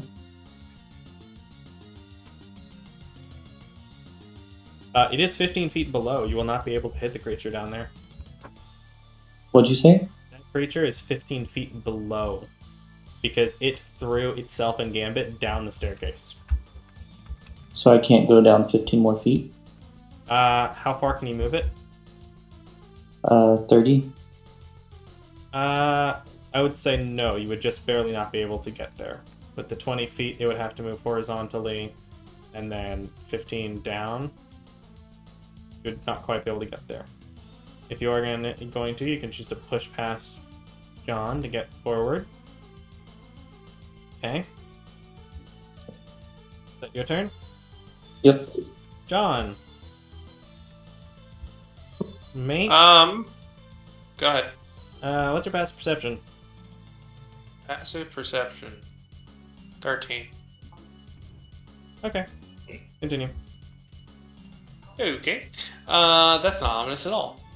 Ah, Let's see. They're all in the spike growth, and that's annoying. Because I can't do any fun spells that way. you could end the concentration. That's true. I mean, can I see her from where I am? Nope. Or did they fall down? They fell down. Oh, wonderful. Yeah, I guess I'll end the conversation or concentration. Yeah, I'm just not talking anymore. I'm gonna go over here and try not to fall down. So you're gonna have to be able to. Well, for one, there's a hole right there too. You will have Oh. to jump that gap to be able to move past. Okay. Do you have enough movement? I guess you might be able to make it with a running jump. I have What is your I can- strength score? 30, I think. My strength Score the base number, not the result. 9. 9. So you can jump 9 feet. Really? I did not know that was 9 the... feet is your running long jump, I believe. Yeah, running long jump. Your strength bonus is your vertical. I think that's right. I think it's like bonus plus something, but I don't remember exact details. Anyway. I did not know there was a limitation on jump. Yep, there are limitations. You can't jump infinitely. But I will say with that, go ahead and make an athletics check if you want to try and make that jump. Well, I mean, if I can't jump so 15 Gambit feet, can then... jump -1 feet. Well, there's a 10-foot gap between this space. So you might be able to. You're a little on the underside. You're going to need to make an athletics check. Well, but my bonus in strength is -1. So my strength is... So my strength is the base jump that I don't have to roll for any further. I have to roll for. Yeah. Is that what you're Okay. saying? So your vertical jump is 3 plus your strength modifier. So Gambit can have a vertical of 2 feet. Gotcha.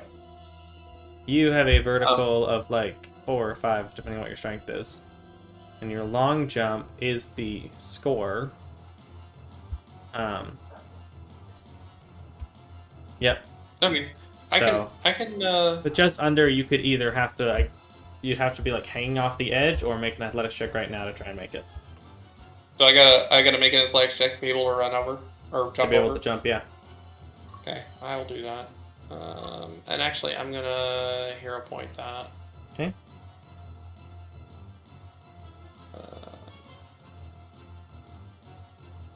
Whoop. Oh, I didn't roll a hero point. You And a trip. net 1. Just for fun. Oh, that net 1 too. Yep.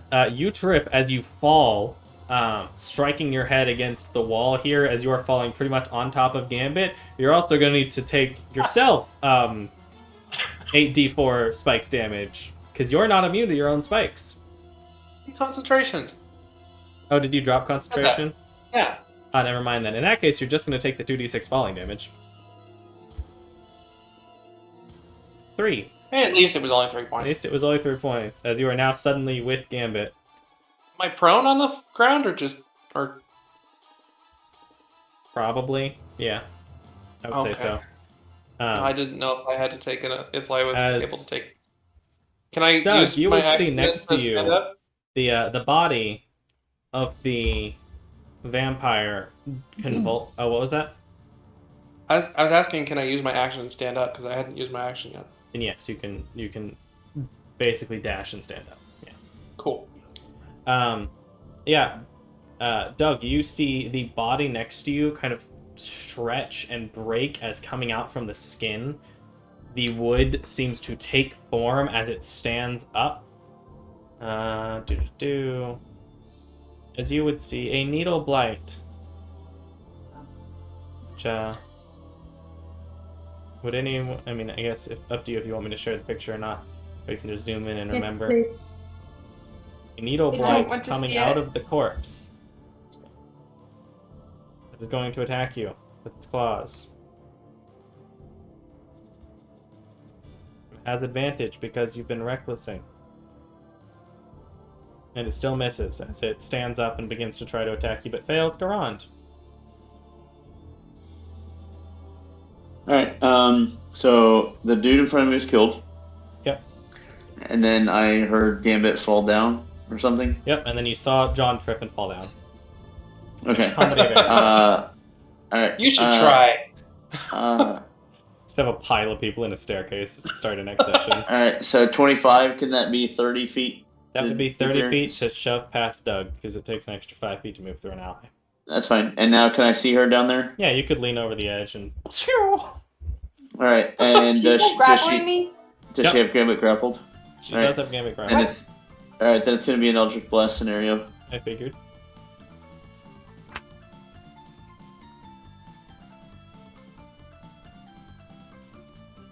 It hits.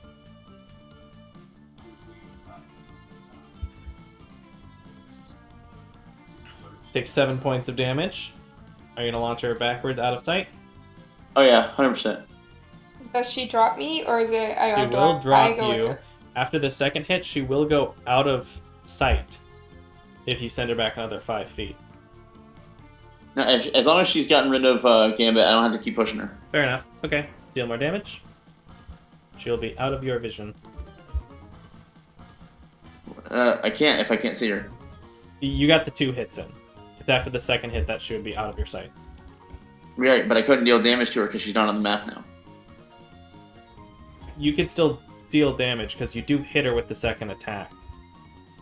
You just won't be able to. Right, and I don't have to push her. So I can keep her there so that way I can still. That's why I was asking if you Right. were pushing her a second time. After the first one, she No. will ungrapple Gambit. That was all I was wanting. Yeah. Ah, yes. No, he is ungrappled. Yep. And as you will shoot into her, breaking apart part of her chest as she falls back limp.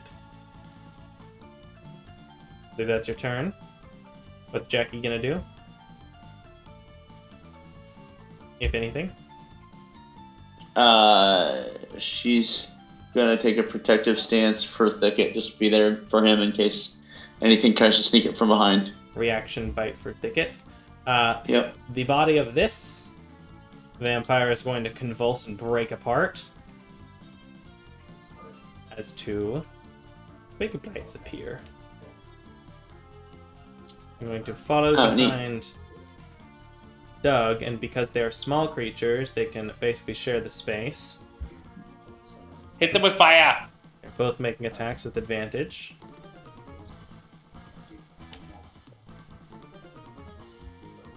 Oh dang, even that they miss. Just because your AC is so high right now. Got all them AC boosting mechanisms. Hey, 1 hit. Here, take 1d4 plus 2 slashing damage. 4 damage! You've been wounded! Alright, and now think it. Wait a minute, and wait you a took minute. 2 because you partially resisted. Wait a minute. Just Yeah. kidding. I'm not gonna I use was about to it. say, what are you I'm gonna not- do? You've literally... you took 2 damage. I'm not gonna waste a parry. Doug took more from the fall. Thicket!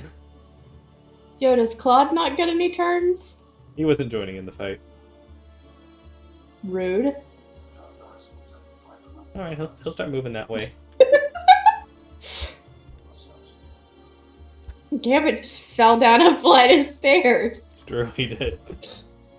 And he's Happy just accident. Like, nah. Happy accidents, man. Nah, I'll just stay over here. We'll take a look. Okay. I would like to do Banner of Stars, but I don't think I'm close enough. Not if I'll be able to actually be able to teleport. Okay. I can move 30 feet. Accurate. So, like, can I get here?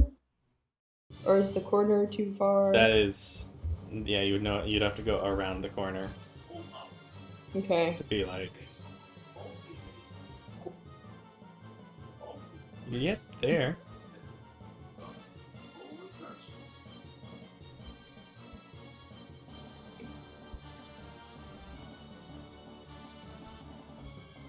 And you can see the enemies. No. Go back. I know. It's okay. I know where you're trying to go. Do you want to go there, or did you want to No. go one further? No. Go back. All right. All right. I'm getting my full 30 feet. Okay. We'll leave it. Untouched by Micah hands. Okay. Spacing. Great question. Why is Claude out in the corner still? Not his Because turn he yet. hasn't moved. He's been chilling. It's about to be Have his we not turn. told him? Isabel? Okay. And if someone would like to volunteer to be the controller of Claude, that is okay. Does Pythagoras matter in terms of Banner of Stars for Gambit? What's the range? 15 feet from where the weapon is planted. Oh wait, 30 feet, sorry. Okay, Does so Pythagoras ever matter in 5e? Pythagoras does matter, but he is 15 feet down from there. So you'd have to place it like here or here to get it close enough.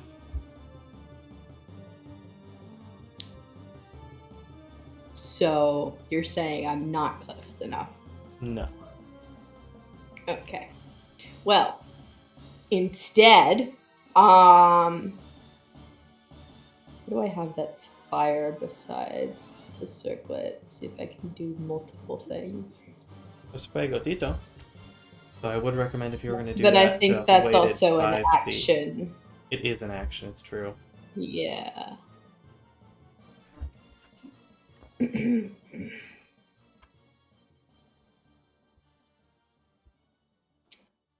um.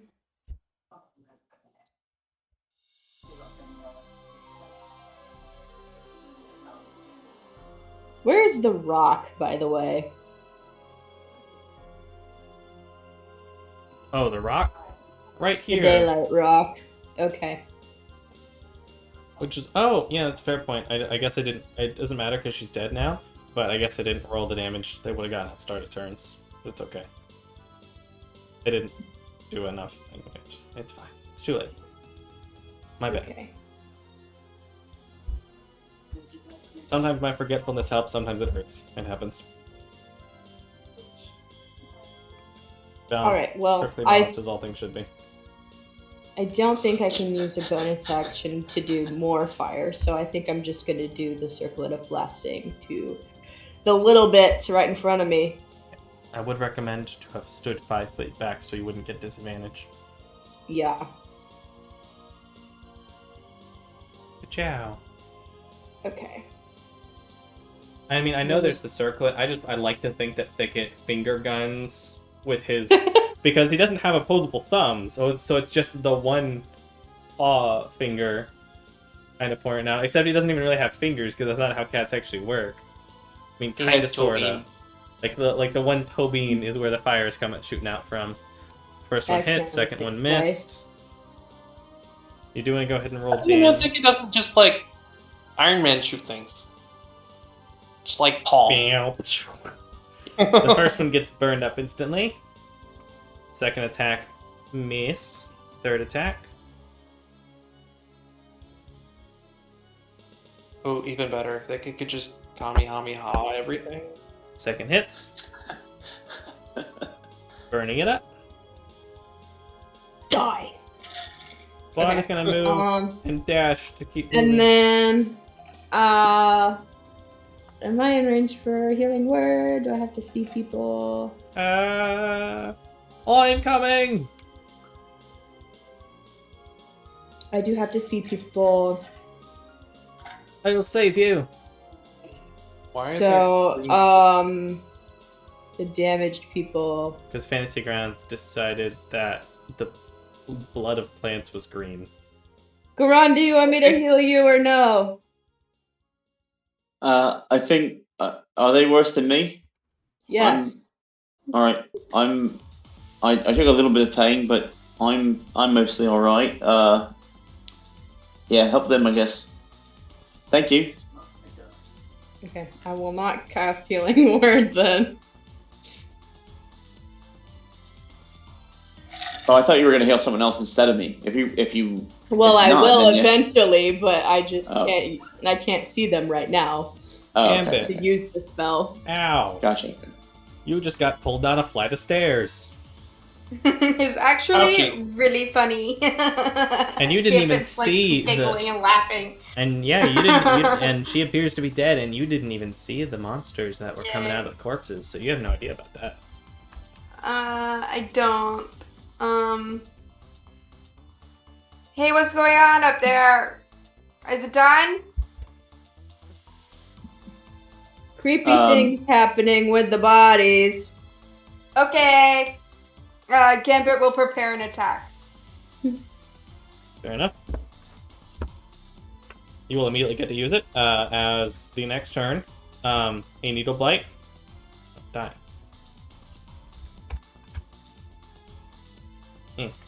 Can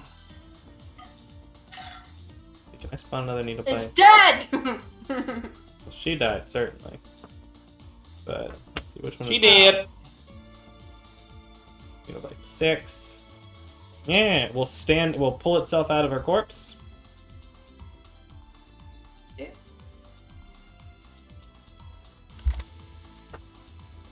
Go ahead and make your attack. Okay, do I get sneak? Do I get advantage? You do not get advantage, will not get sneak. Okay. Yeah, assuming I'll have to take a step up because I have to. Oh. No, that's damage. Boom. Oh, that was almost a 20. And it's... Did it not roll? No, it rolled. Okay, let me do it again then.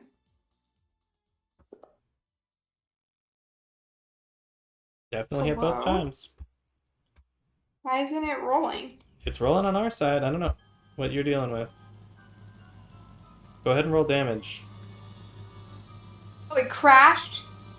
Oh, that makes sense. Are you even able to hear us right now? I didn't hear you for a second. Are you still there? Is it crashed all the way? I'm attempting to resolve connection to server. I'm just gonna roll the damage if that's okay with you. That's fine. Did it hit? Both of us are experiencing technical difficulties. Yeah, it said I couldn't join. Okay, so it also Try. had you targeting yourself, so you just... I dealt 13 damage to you, so I'm just gonna go ahead and fix that, bring you back up to the Yes, 44 where you're please. supposed to be, and then I'm gonna deal 13 damage to it, and it's gonna die instantly. Okay. As you cut through it and the needles spread apart. Doug. Yep. I guess I'll just attack the one closest to me over here. Fair enough. You don't need to move any, just attack. And did Gambit want to move up the stairs or anything during his turn? Yes, to rejoin the people, yeah. Okay, you would be moving, you'd move up the stairs that go around a little, like, pillar in the center. You pass by a lit torch and come back into, like, this opening. Which you can see there is another hallway off to the side. this direction. That leads somewhere. I have no idea what direction you're talking about. Oh, right, fair enough. As the last needle blight is broken apart, as you finish destroying the things that came out of the bodies of these creatures, taking a deep breath and collecting yourselves. Just so I know, are y'all going to try to go back into the cave or go into the castle for now? What's the immediate move? I think we should still try to get into the door. You cut But out somebody- a lot. Oh, I was asking, just so I know for next time, as we get when we get started, are y'all trying to move back into the cave or into Endervich Keep I mean, what's in this room? in immediate following? I would like to go back into the cave just for Here. a hot minute. I think we can get the door open. What's in this room? Like down the stairs? So down the stairs, you would see a dark stone corridor. You can see 2 doors available, one large double door and one single door. And off to the side down the hallway, you see stone statues, benches, like taking a peek down, and light coming from the other end as there seems to be an entranceway into outside.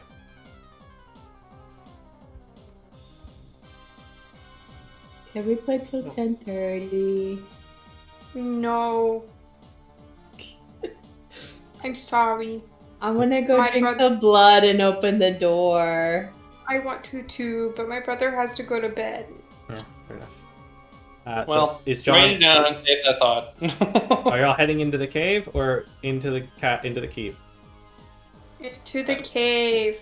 Cave. Yeah, cave, John will cave, climb back up cave, the stairs cave. and go back in the cave. We'll close And I the think we door. should short rest because John is very worse for wear.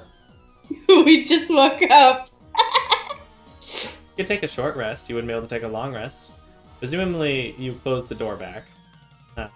Yes. It does Hey, lock. how long does this temporary HP reduction last? What a great question. Who said it was Okay. temporary? We should get John to drink the blood and then use greater restoration on.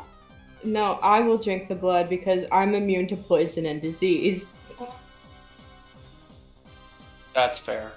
I will get greater restoration, John, with the sword.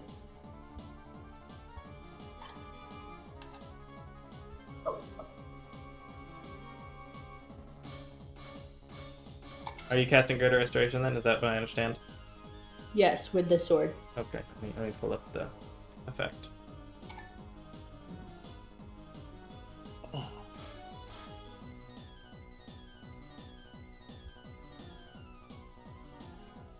Greater Restoration says it ends an effect that reduces max HP, doesn't it? I don't know. I don't know either. I was asking if you had the spell open.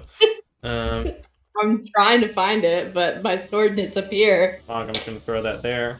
One effect, reducing the target's hit point maximum. Okay, yes, your hit point maximum will return to normal. Your health will still be at 20. Can you say that again? You cut out.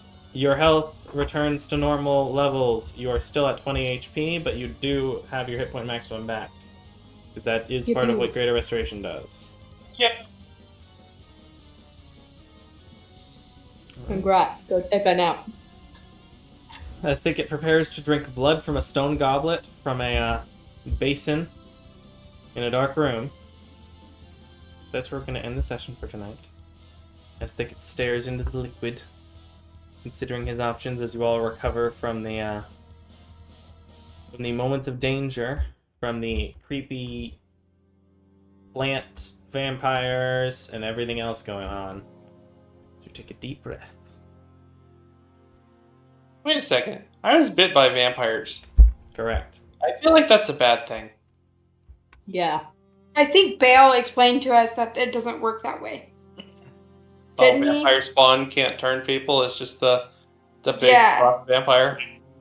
Didn't he, Micah? We had a whole conversation about Roll this. an intelligence check. I know we did, but I don't remember what he said That's specifically. what the intelligence check is for. I know you had that a conversation, but the But intelligence Gambit would check. know. That's what the intelligence check is for, is to see if Gambit knows. Yeah, I mean, Gambit Brady- can vaguely recall that he did.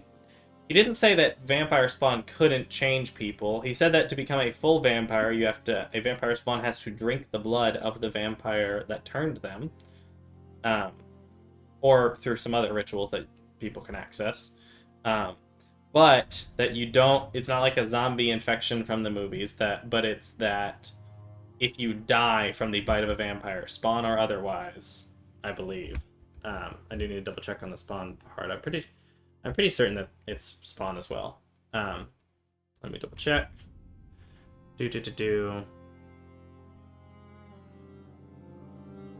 That would have made things really interesting if I had died to that.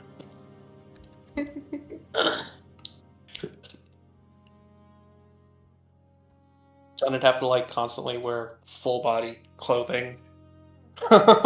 No, I am incorrect. Vampire spawn cannot turn people. It has to be from a true vampire. So That's yes, what I thought you said. You were correct, and also they have to die by it. So if a vampire just bites you and doesn't kill you, it won't turn you. You have to Interesting. die to Yeah, it. it's not like lycanthropy. Yeah, That one's a lot lycanthropy is worse. you get scratched or bit, and it just might turn you anyway. Even if you kill the one that bit you. But as you prepare for that, I'm going to go ahead and pull up the counter experience and throw that at y'all, as well as here's your 5 copper pieces. Bonk. Yippee. Yeah. You need to go ahead and let's see.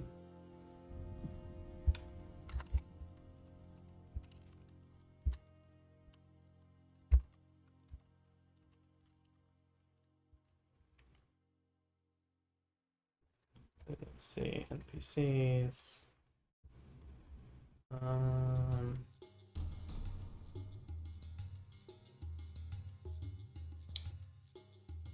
Find everything. Needle blight. It's 2 needle blights. 2 twig blights. Not that they're worth a ton of experience.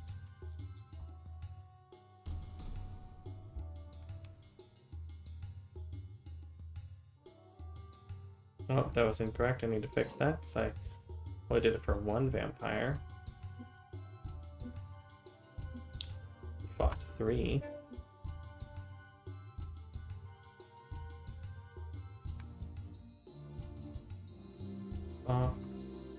Award! John is leveling up at the end of the next long rest! Also, Doug needs to level up, but we'll cover that in just a second. I'm going to go ahead and end the stream side here. We appreciate you all. Hope you had a lovely night. We will continue on next time as the party continues to try to solve a puzzle. Try and get out whatever's on the opposite side of that sketchy door. And that is where we'll end for the night. Have a great night, y'all. Bye. Bye.